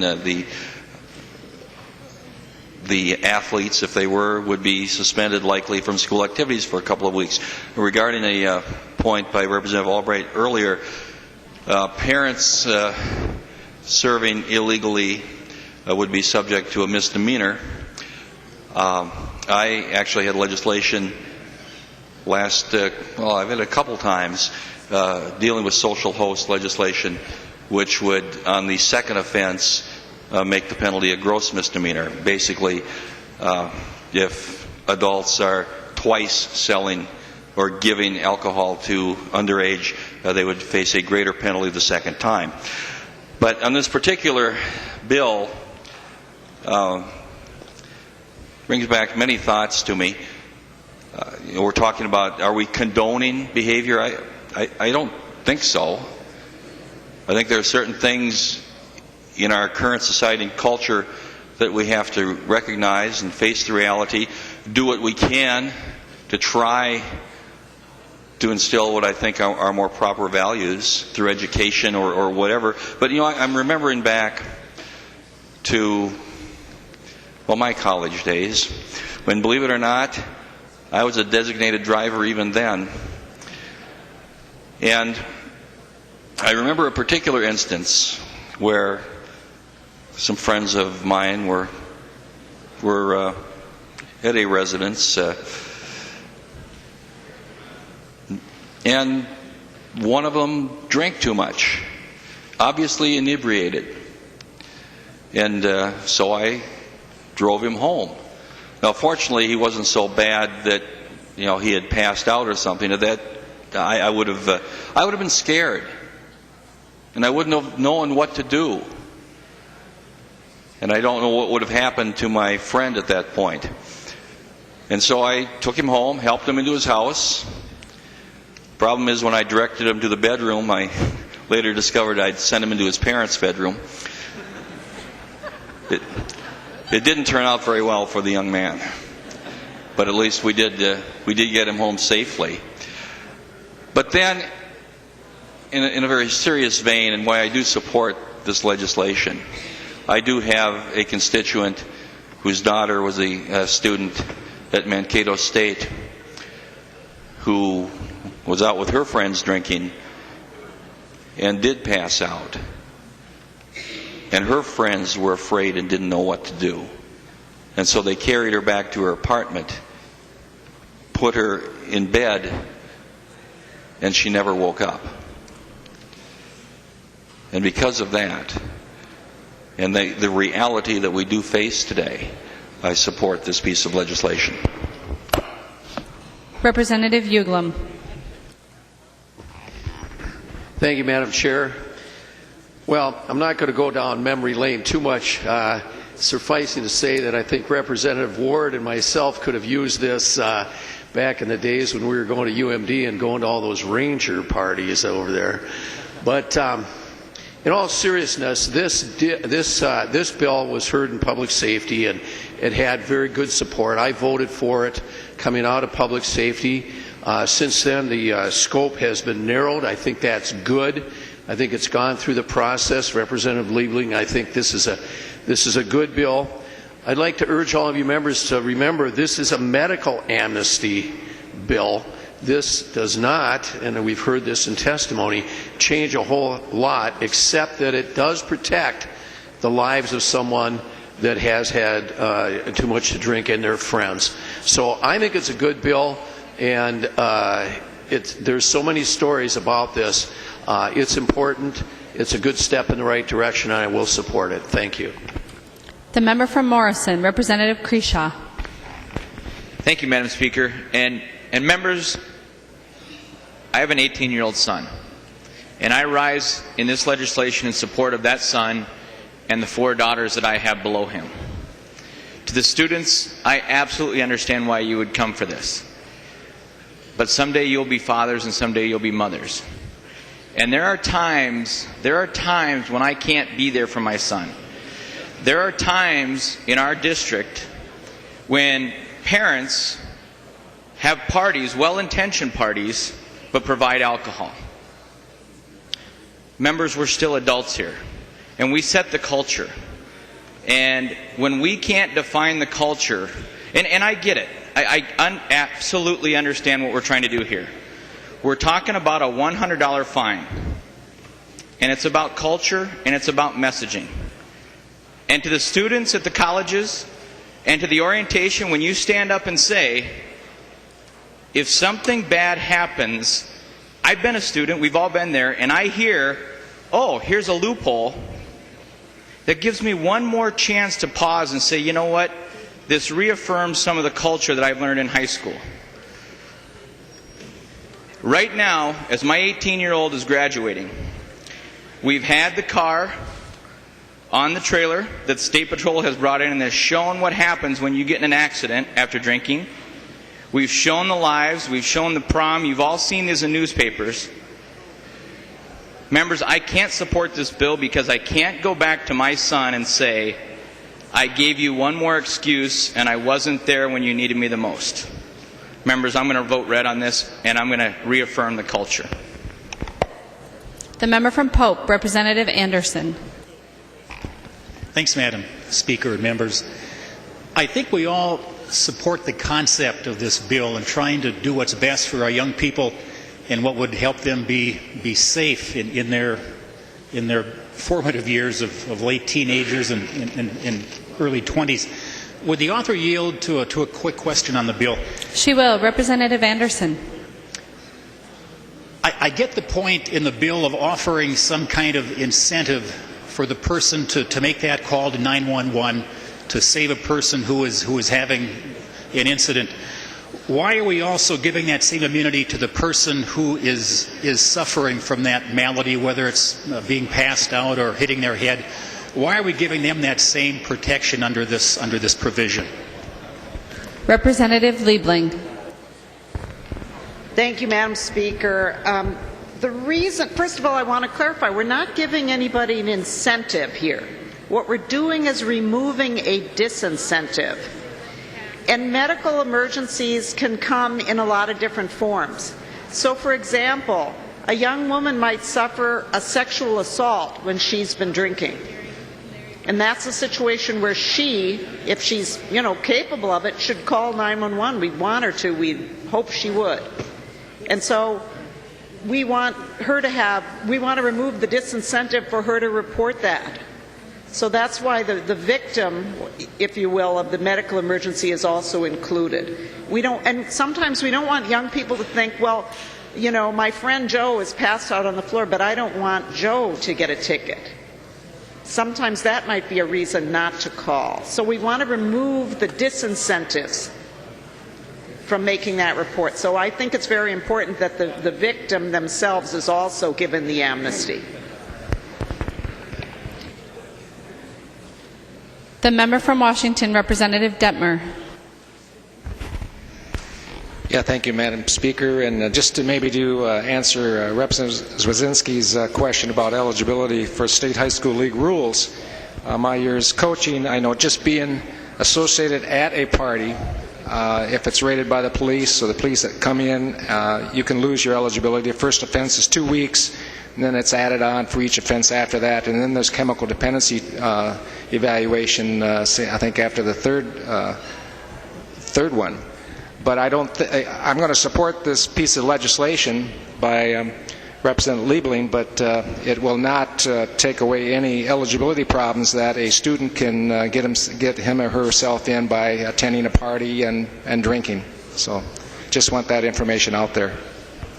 The member from Mille Lacs, Representative Erickson. Thank you, Madam Speaker. Would the author yield to a question, please? She will. Thank you, Madam Speaker. Representative Liebling, my first question is, why did you not include medical in the title of the subdivision that you're amending? Representative Liebling.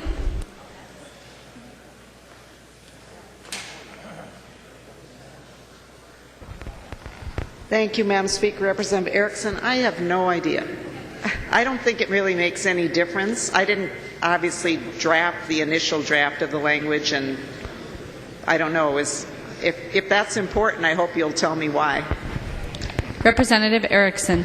Oh, thank you, Madam Speaker and Representative Liebling. I just think it's important for our young people to know, and for our parents and adults to know, that this is medical immunity, not some other kind of immunity. But with that said, would Representative Liebling yield to another question? She will yield. Representative Erickson. Thank you, Madam Speaker. Representative Liebling, 13 other states have enacted this legislation, and now we're among 6 that are considering it, and I do support it. But I'm wondering, do we have any results yet from those states? I know that Cornell, back at the beginning of the last decade, did at their university adopt protocols for medical amnesty, and I'm wondering if you have any research on what the outcome has been of this change in law in other states. Representative Liebling. Thank you, Madam Speaker. Representative Erickson, first of all, let me just respond to the previous question and say I don't think too many people actually read the statute book. So I don't think whether you have the word medical in the title really makes any difference. But in terms of results, I do have this Cornell University fact sheet, and it says here that there was an increase in the percentage of students who reported calling for help on behalf of an intoxicated person.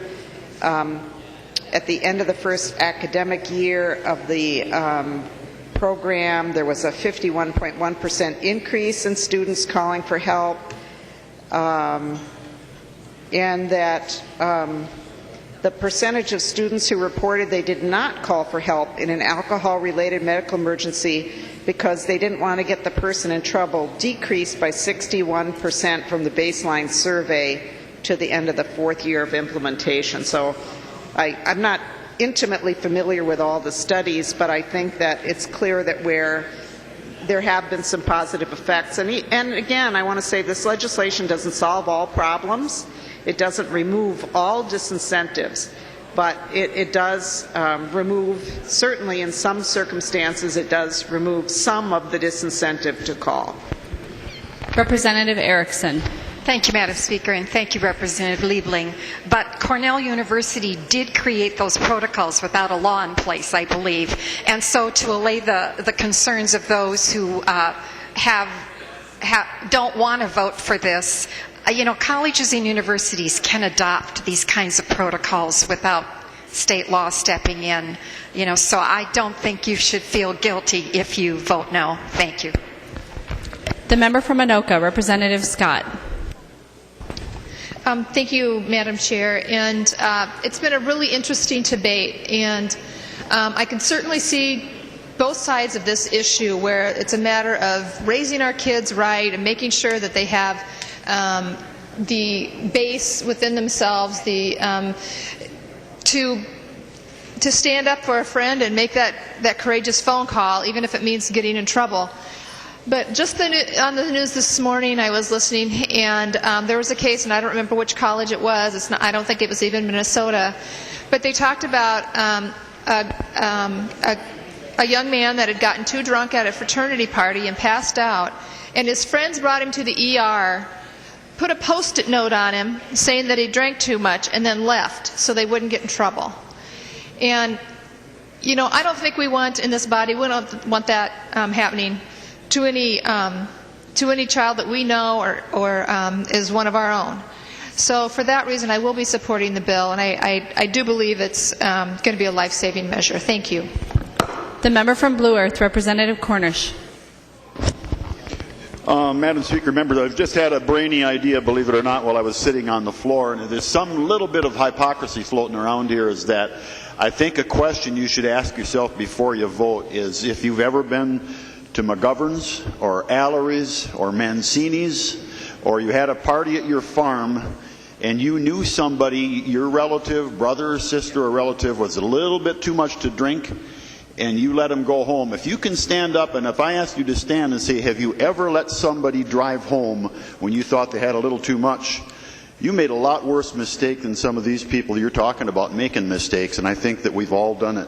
When we knew in our heart we should have took the keys away, we should have wrestled them down, we shouldn't have been afraid of embarrassing them in front of their friends, but we let them get into the car, turn the ignition, go home, and not just endanger one life, but a whole bunch of people up and down the road. So if you can answer that question, say you've never done that in your life, then I think you've got a right to vote no here. Any further discussion to the bill?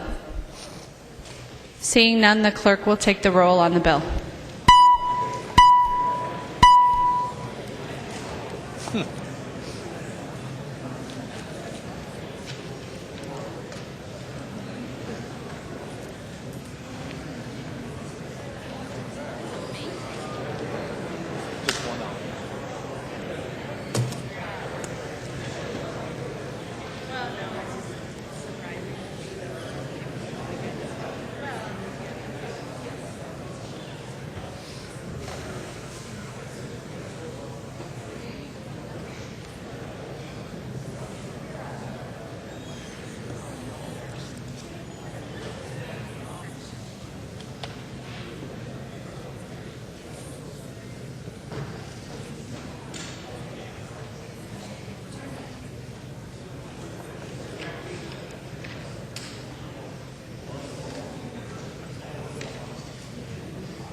Matt Dean.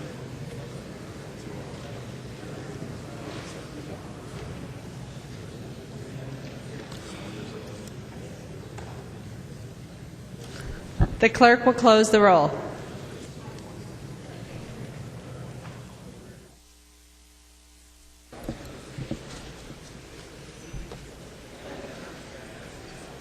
There being 124 ayes and 8 nays, the bill has passed and its title agreed to. The next bill on the calendar for the day is House File 392. The clerk will report the bill. Oh, sorry.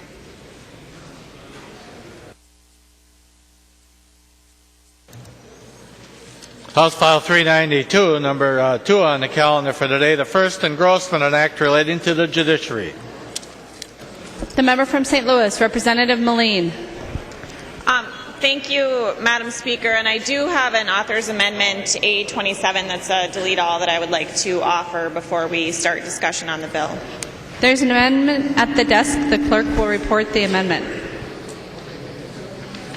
Melin moving to amend House File 392, the first engrossment as follows. The amendment is coded A27. Representative Melin. Thank you, Madam Speaker and members. And the amendment to the bill deletes both sections and then inserts Section 1 again on language that has been agreed to by all the advocates. This bill has been a work in process. The original language that was introduced wasn't supported by the county attorneys, so then I changed it to reflect the language that they supported. But then the courts informed us that they didn't have the technology available to comply with that language. So this language is agreed to by all the advocates, by the county attorneys, and the courts are able to do it with the technology that they have. Then it deletes Section 2 of the bill because we weren't able to reach an agreement on that section. Section 2 has to do with extending the stay of adjudications available for delinquents, a really important provision that Representative Mullery has been working on for years, and I appreciate his work on that, and I know he'll continue to work on it over the interim, as will I and other interested parties, to make sure that we can come up with an agreement for next year. So I would just ask members to please support the A27 amendment. Discussion. The member from Anoka, Representative Abler. Thank you, Madam Speaker and members. And I'm not sure if I'll be here for the rest of the bill discussion, so I wanted to get my comments in early. And I wish we didn't have to shorten up the bill. I think it's just the right size, and the part we're taking out about helping some young people have a little chance to find their own way is a good idea, and maybe not the right day for it. So I suppose members should vote to take it out so the rest of the bill can go forward, because there is a lot of good about the bill. But I just wanted to say a little bit about why we would want to do the kind of things this bill does. And as the father of 6 boys, I've met a few judges, and my boys have not always been well behaved. And sometimes they make a dumb choice when they're in high school that can trace them their whole life. And the amount of choices they can make range from minute to pretty severely stupid choices that could be called a felony if they were adults, and we've sat through some of those. And so, and they turn out to be model kids, and they're doing well in their jobs, and I'm really proud of them, and I'm proud of them. They're my kids, even at the time. But sometimes kids need a little slack, and they need a chance to prove that they're really what we thought they were. And so the bill, when this is allowed to go forward and the part that's being taken out, will give the judges and the prosecutors that opportunity. But Representative Melin has done really good work on this bill, and I hope she's proud of the fragment she gets to go home with. And so, members, I would suggest that you accept her amendment and vote with her on the amendments, and then vote yes on the bill, and it become law and do some real good. Thank you, Madam Speaker. The member from Scott, Representative Woodard. Thank you, Madam Speaker, members, and I too would like to thank Representative Melin for all the hard work she's done on this, and I agree this is the right approach for now. This does give a second chance to a lot of juveniles who make these mistakes, and fully support it. Was on the original bill, and am glad that we have a chance to vote on this on the floor today, and I would vote yes on the Melin amendment as well as on the final bill. Thank you, Madam Speaker. Seeing no further discussion to the amendment, all those in favor of the amendment, please say aye. Those opposed, please say no. The motion prevails. The amendment is adopted. There are no further amendments at the desk. The clerk will give the bill its third reading. Third reading, House File 392 as amended. Third reading as amended. Representative Melin. Thank you, Madam Speaker and members, and thank you, Representative Abler and Representative Woodard, for your nice comments. Members, what this bill does is limits the public access to juvenile records maintained electronically. The policy reasons behind that are that in 1986, the law was changed to make all hearings for 16 and 17-year-olds charged with any felony level offense to be open to the public.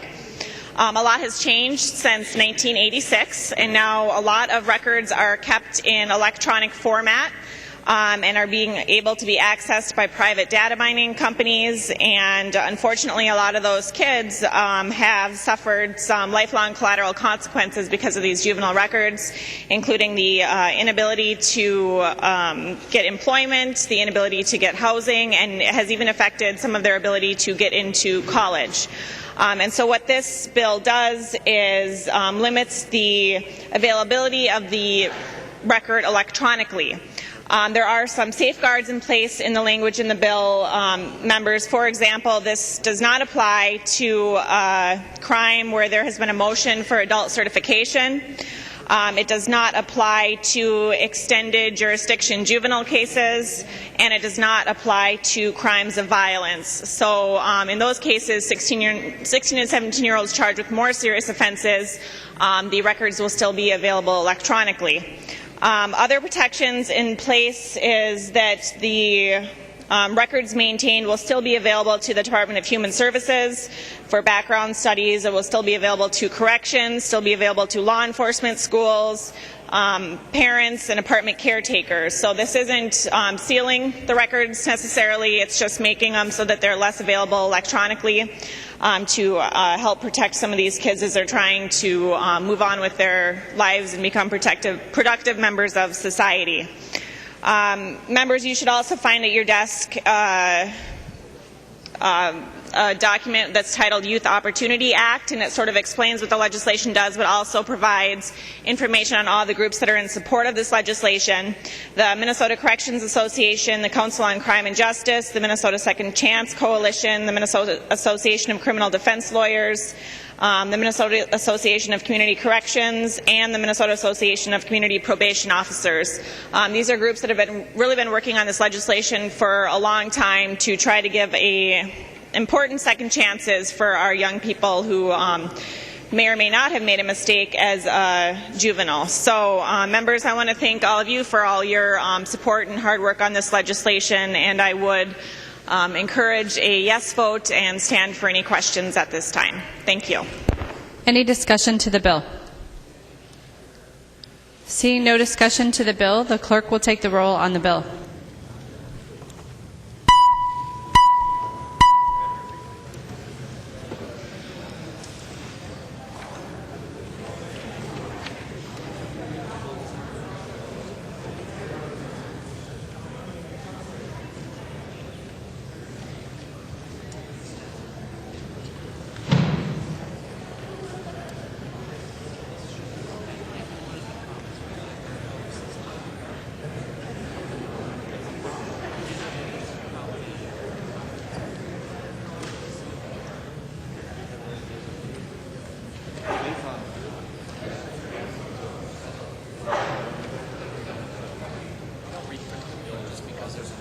The clerk will close the roll.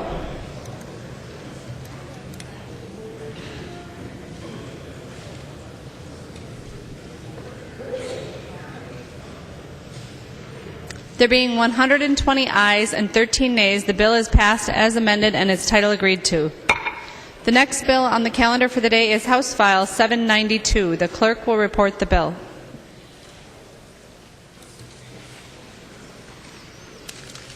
House File 792 on the calendar for today, an act relating to civil actions. The member from Dakota, Representative Holberg. Thank you, Madam Speaker, and I have a delete all amendment to get the bill in the shape I'd like to discuss it. I have it passed out, so it's the A13-602 amendment.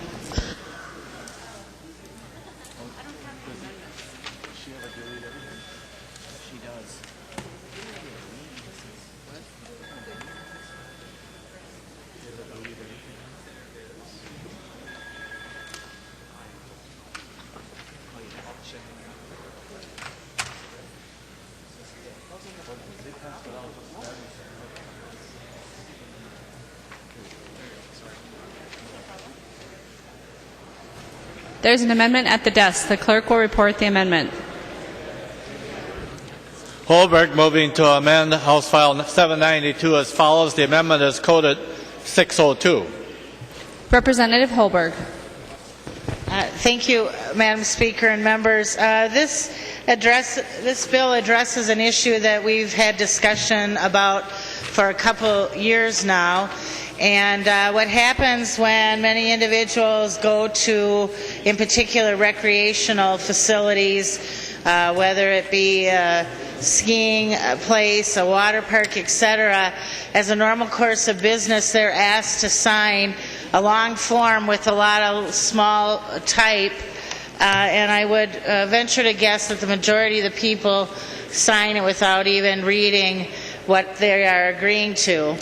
In many instances, these liability agreements, or waivers of liability, which they actually are, provide no protection for consumers when bad things happen. And in fact, they're very broad in how they are put together, and they use terms like hold harmless, release, defend, and indemnify a business and its affiliates, organizations, agents, employees, representatives, assignees, officers, directors, shareholders, and all of their respective insurance carriers from any and all liabilities and any or claims for injury or death to persons or damage to property arising from the signer's activity, even including those claims based on the party's alleged or actual negligence or breach of any or express or implied warranty. And this covers even in cases of death. I don't know about you members, but I actually am one of those people that read everything before I sign them, and I cross things out, etc. And it concerns me when I see these agreements and that so many people are signing them. We have a long history of case law in the state of Minnesota that has said in the cases of gross negligence, these liability waivers are not valid, that there's a public interest around that. But for levels of negligence lower than gross negligence, that's not the case. And so originally my bill as introduced would have prohibited these waivers of liability unless the harm resulted in a risk that was inherent in the activity. So in other words, if you were at a pool and running around and slipped in on the wet tile, you should know that in and around a pool the tile could be wet and you shouldn't be running around. That would be a risk inherent to the activity. Or even in looking at some of the information provided by some of the law scholars, they talked about if you were skydiving and your parachute failed to open and you were injured and or died, that would be a risk inherent to that activity and would not be affected by the language that we have in front of us today. And so initially when the bill was introduced, there was a lot of consternation around this. Many groups were not happy with the standards the bill as introduced. We worked over the last couple of months, and to my knowledge at this point, there's no opposition to the language in the delete all in front of you, and we are going to attempt today to draw some bright red lines, if you will, around standards of liability for the courts. And while certainly the courts are their own entity and make decisions sometimes regardless of what the legislature may say or intend, today we're hoping to change just a little bit some of these standards and draw clear lines around when you have a right to bring a claim, when you have a right to waive liability, and how you would be able to determine risks inherent to an activity. And with that, I would hope that we could adopt the amendment, and then I can talk more specifically to the amendment if it gets adopted. Discussion to the amendment. Seeing no discussion, all those in favor of the amendment, please say aye. Those opposed, please say no. Motion prevails. The amendment is adopted. There are no further amendments at the desk. The clerk will give the bill its third reading. Third reading, House File 792 as amended. Third reading as amended. Representative Holberg. Thank you, Madam Speaker and members. So what we're doing here today is basically we're saying that if the harm came from risk inherent to the activity, there's not ability for the claim. We already know from case law if the risk is a result of gross negligence, it doesn't matter whether or not you sign a liability waiver or not, you have a right to a claim.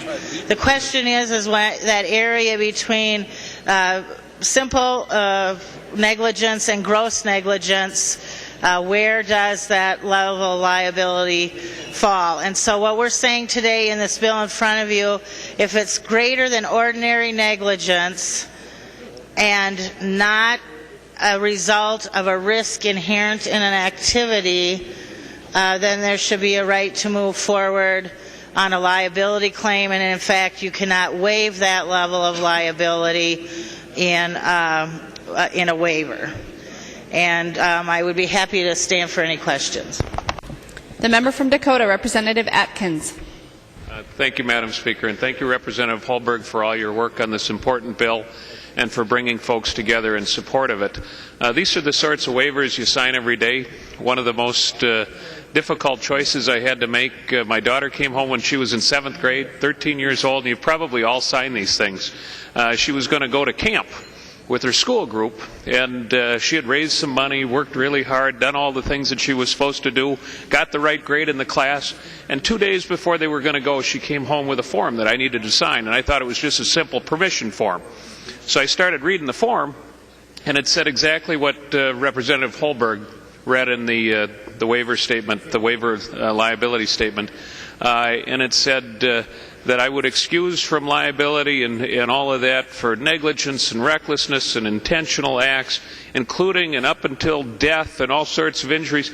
And I'm thinking, what kind of place makes you sign a form like this where they can, and if you think about it from a common sense standpoint, it means that they'd probably be less accountable and less safe because they know that they can get away without having to live up to their responsibilities by virtue of making you sign a form like that. So I said, well, honey, I can't sign this form.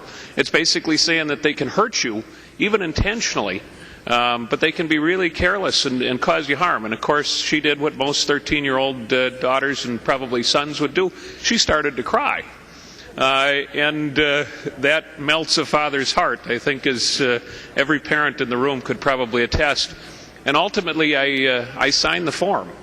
And I would guess that most of you would do the same thing. And for the next 4 days, I worried like crazy about my little girl. And I thought at the time, there's no way that people should have to sign a form like this that says somebody else can be that careless, that they can cause harm to your child. So Representative Holberg, I greatly appreciate your bringing this bill. I do want to clarify just The language that you've got, it's new language that includes the phrase, quote, greater than ordinary negligence, end quote, as the new standard for making a waiver void. And that term, I suppose, could have more than one meaning for a court, maybe be considered ambiguous. So I just want to ask a couple of quick questions as to what the term means so that we all understand with absolute certainty what we're voting on. Now, to be clear, the phrase greater than ordinary negligence that's here in your bill, now that it's been amended, greater than ordinary negligence does not mean gross negligence or willful or wanton conduct. Is that correct? Representative Holberg will yield. Representative Holberg. Thank you, Madam Speaker. And Representative Atkins, that's correct. It's greater than simple or ordinary negligence and less than gross negligence. Representative Atkins. Madam Speaker, if Representative Holberg will yield for just one more question. She will. Representative Atkins. And again, I'm reading from your bill. So greater than ordinary negligence means something more than simple negligence and less than gross negligence. We're talking about situations in which a property owner does something outside their normal duties to their customers or doesn't fix something that increases the risk of harm beyond the risks that are inherent in the activity. Is that fair to say? Representative Holberg. And thank you, Madam Speaker. And Representative Atkins, that's correct. And I think you're kind of mixing two issues there. We don't change anything with the standard about risks inherent to an activity, and that's severable. So in other words, if there was a claim, it's outside of the negligence issue if the risk was a part of that type of activity. But on the negligence standard, what this bill says is greater than ordinary negligence. And we all like to tell our stories. You have this story about your daughter. I like to talk about my grandson, Tyson. And my daughter and Tyson were at a park that had a tube slide. And Tyson, another little boy, and a nanny decided all three to go down the tube slide at the same time. When they got out at the other end of the tube slide, Tyson had a huge raspberry on his forehead. The other child was crying and had a bloody nose. Now, they were definitely not using the equipment properly. They should have only been going down one at a time. And the slide was maintained properly. There were no protrusions or any problems with how the slide was maintained. It was based on their activity where they weren't using it properly. It's a risk of that activity that you might bang into somebody in a slide if you're both going down at the same time. There wouldn't be any claim for that injury. Now, had the owner of that facility not maintained that slide properly, and there was, say, a bolt, a protrusion that was hanging down that they were aware of and didn't take care of,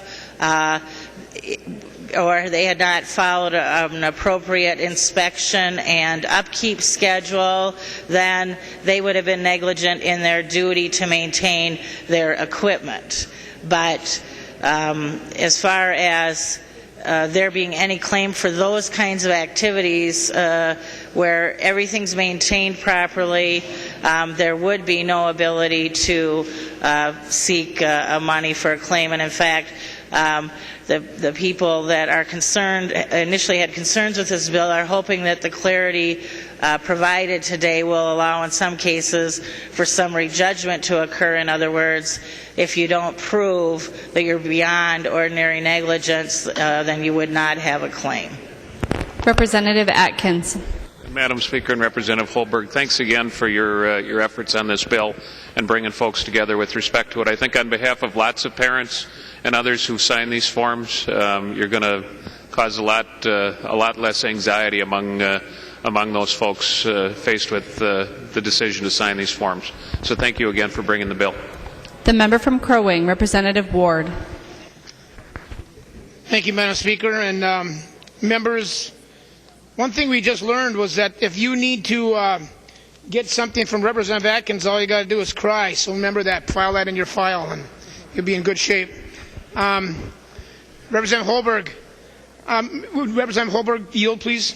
She will yield. Representative Ward. Representative Holberg, your initial bill when you introduced your initial bill, I sit on with Representative Nornis and Representative McDonald, I think. We sit on the Explore Minnesota Tourism Council. And we heard at length from the Explore Minnesota Tourism Council and the resorts and campground industry and others in opposition of your bill. And so the amendment appears to have corrected that. I know that in one of the committees, I don't remember which, in the Civil Law Committee, I think Dan McElroy testified in opposition. And so my question to you, Representative Holberg, is, are all those folks, Explore Minnesota Tourism Council, the restaurant industry, the campground and resort industry, Dan McElroy, all of those people now on board? Representative Holberg. Thank you, Madam Speaker. And Representative Ward, specific to Mr. McElroy, when I had a conversation a couple days ago with Mr. Estenson, I specifically asked about Mr. McElroy and whether or not he reviewed the proposed delete all language. I was told that he was given the language over the weekend and had signed off on it. I posted the delete all as soon as the bill was calendared, so I think the delete all has been online for probably about 48 hours now. I haven't heard of anybody that's in opposition in my conversations. Certainly, I would agree with you. There was a whole litany of people that were opposed to this language, and I went through as many of them as possible. And did you check with this person, that person? And in every response, it was that they were okay with it. So, unless there's something I don't know at this point, I'm not aware of any organizations in opposition to the new language. The member from Washington, Representative Dean. Thank you, Madam Speaker. Would Representative Holberg yield to a question? She will yield. Representative Dean. Thank you, Madam Speaker. And Representative Holberg, like Representative Atkins, I've got a kid that likes to go to summer camp, and when she was in the second grade, she went to summer camp, and I was presented with a big, long liability waiver that was yellow, and I had to sign the bottom that I'm sure, had I read it, probably said everything that Representative Atkins was talking about for liability waivers and things like that, and I knew why I was doing that, and I signed it and sent it back. And when little Jane was at camp, she got to go out in a canoe with some other girls, and it's a very small little pond, and they paddle the canoes out, and the other girls were out in their canoe, and a bee had gotten around one of the other canoe and caused a hysterical fit between the girls and the canoe, and they were freaking out, and they didn't know what to do, and one of the girls was trying to swat the bee with the canoe paddle and hit little Monica with the canoe paddle, trying to get the bee. Now my daughter's canoe, being keeping their heads about them, pulled up next to the canoe and calmed them down, and the girls were able to get to shore without any sort of medical. No one called 911. I don't think any lawyers were involved, but they all learned a little bit of something about solving a problem in emergencies, and which girls freak out and which girls solve problems, and lots of things that you learn at camp like that. And I understand that there's risks inherent to an activity. I don't know what a lawyer would do with a situation like that, and I'm not going to name the camp just in case there is a lawyer that might be interested in this case. But I'm wondering if little Monica getting whacked with a canoe paddle after going after a bee in the canoe in the middle of Washington County camp, if that would rise to the level of a risk inherent to the activity of being a camper at this particular camp. Representative Holberg. Representative Holberg. Madam Speaker and Representative Dean, I'm not a lawyer, and I'm not even sure what the situation presented has to do with the bill in front of us, because I don't know that there was any operator involvement with the young girls out on the lake, but certainly paddling in a canoe on a lake in the summer in Minnesota, contrary to some of the testimony we heard on the environment bill, you might actually run into a bee in Minnesota. And so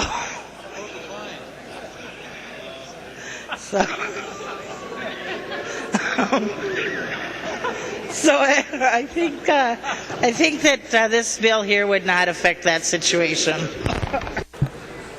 Representative Dean. Thank you, Madam Speaker and members. Well, I happen to know the operator of this, and I know why I signed those forms, and that's because this guy needs insurance. He's just a guy scraping by, trying to get by. I have no idea why he wants to take on all the liability of having children on his property and getting to do cool things like go out in a canoe or ride a horse or do these kinds of things. But it's risky. But I'll tell you what, life is risky. And in Minnesota, darn near everything is illegal already anyway. We're trying to illegalize fun as much as we can. We're trying to do the best we can to prevent that. So I'm a little bit concerned about that. But I'm also very cognizant of risks inherent to an activity, particularly speaking against Representative Holberg's bills ever, particularly when you sit directly in front of Representative Holberg, as I do. So I'm going to sit down now and voice my opposition to Representative Holberg's bill without saying anything else. The member from Dakota, Representative Morgan. Thank you, Madam Speaker. And in regards to Representative Ward's request, my district is home of Buck Hill, where superstar Lindsey Vonn learned to ski. And so I've had contact with representatives of the ski industry. They're satisfied with the resolution that we just adopted in Representative Holberg's amendment. They would like to continue to have a conversation about inherent risk, but they are satisfied with where the bill is right now. So thank you. Member from Anoka, Representative Abler. Thank you, Madam Speaker. Just to help out, as a chiropractor, I enjoy both writing and interpreting law, and which is great. And so I have some advice to the future litigators to define beyond, what's the term, ordinary negligence. I've been married 32 years, and my wife still lives with me. And there's some stuff I do, she just can't believe I did it. Like, really? That's ordinary negligence. And so some things you just like, when guys try so hard and it messes up, that's us trying to do a good thing. So that would be just a level of helping people understand what beyond ordinary negligence would be. So there's some things I do that are really, really screwed up. That would be probably the bar that would get into Atkins land and having to have some kind of case. So I hope that was helpful, Madam Speaker. Representative Holberg. Thank you. And if I might, just to address some of Representative Dean's concerns, in order to get liability insurance in the state of Minnesota, insurance companies require a certain level of maintenance and care of their facilities. And so I am sure that your friend that has a camp has to meet certain standards in order to get the liability insurance that he has for his camp. Any further discussion? Seeing no further discussion, the clerk will take the roll on the bill.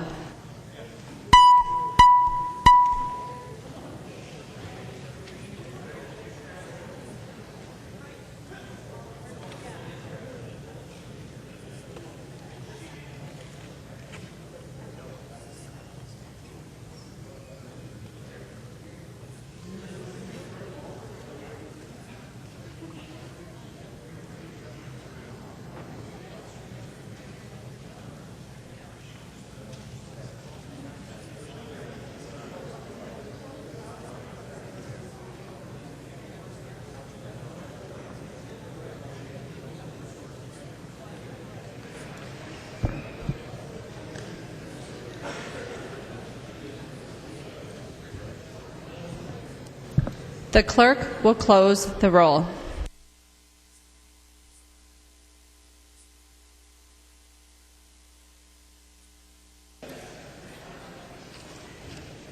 There being 117 ayes and 16 nays, the bill is passed as amended and its title agreed to. Reports from the Committee on Rules and Legislative Administration.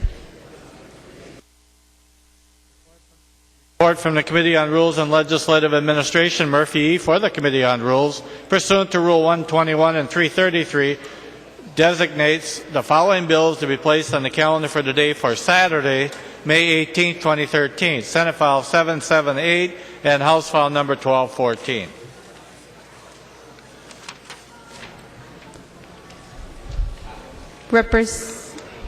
Representative Murphy.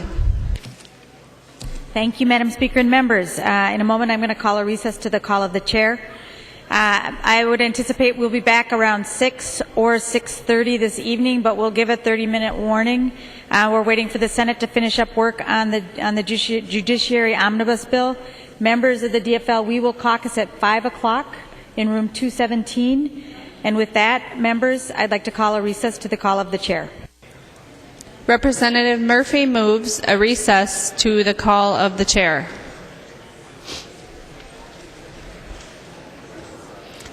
Seeing no discussion to the motion, all those in favor, please say aye. Those opposed, please say no. The motion prevails. The House stands in recess.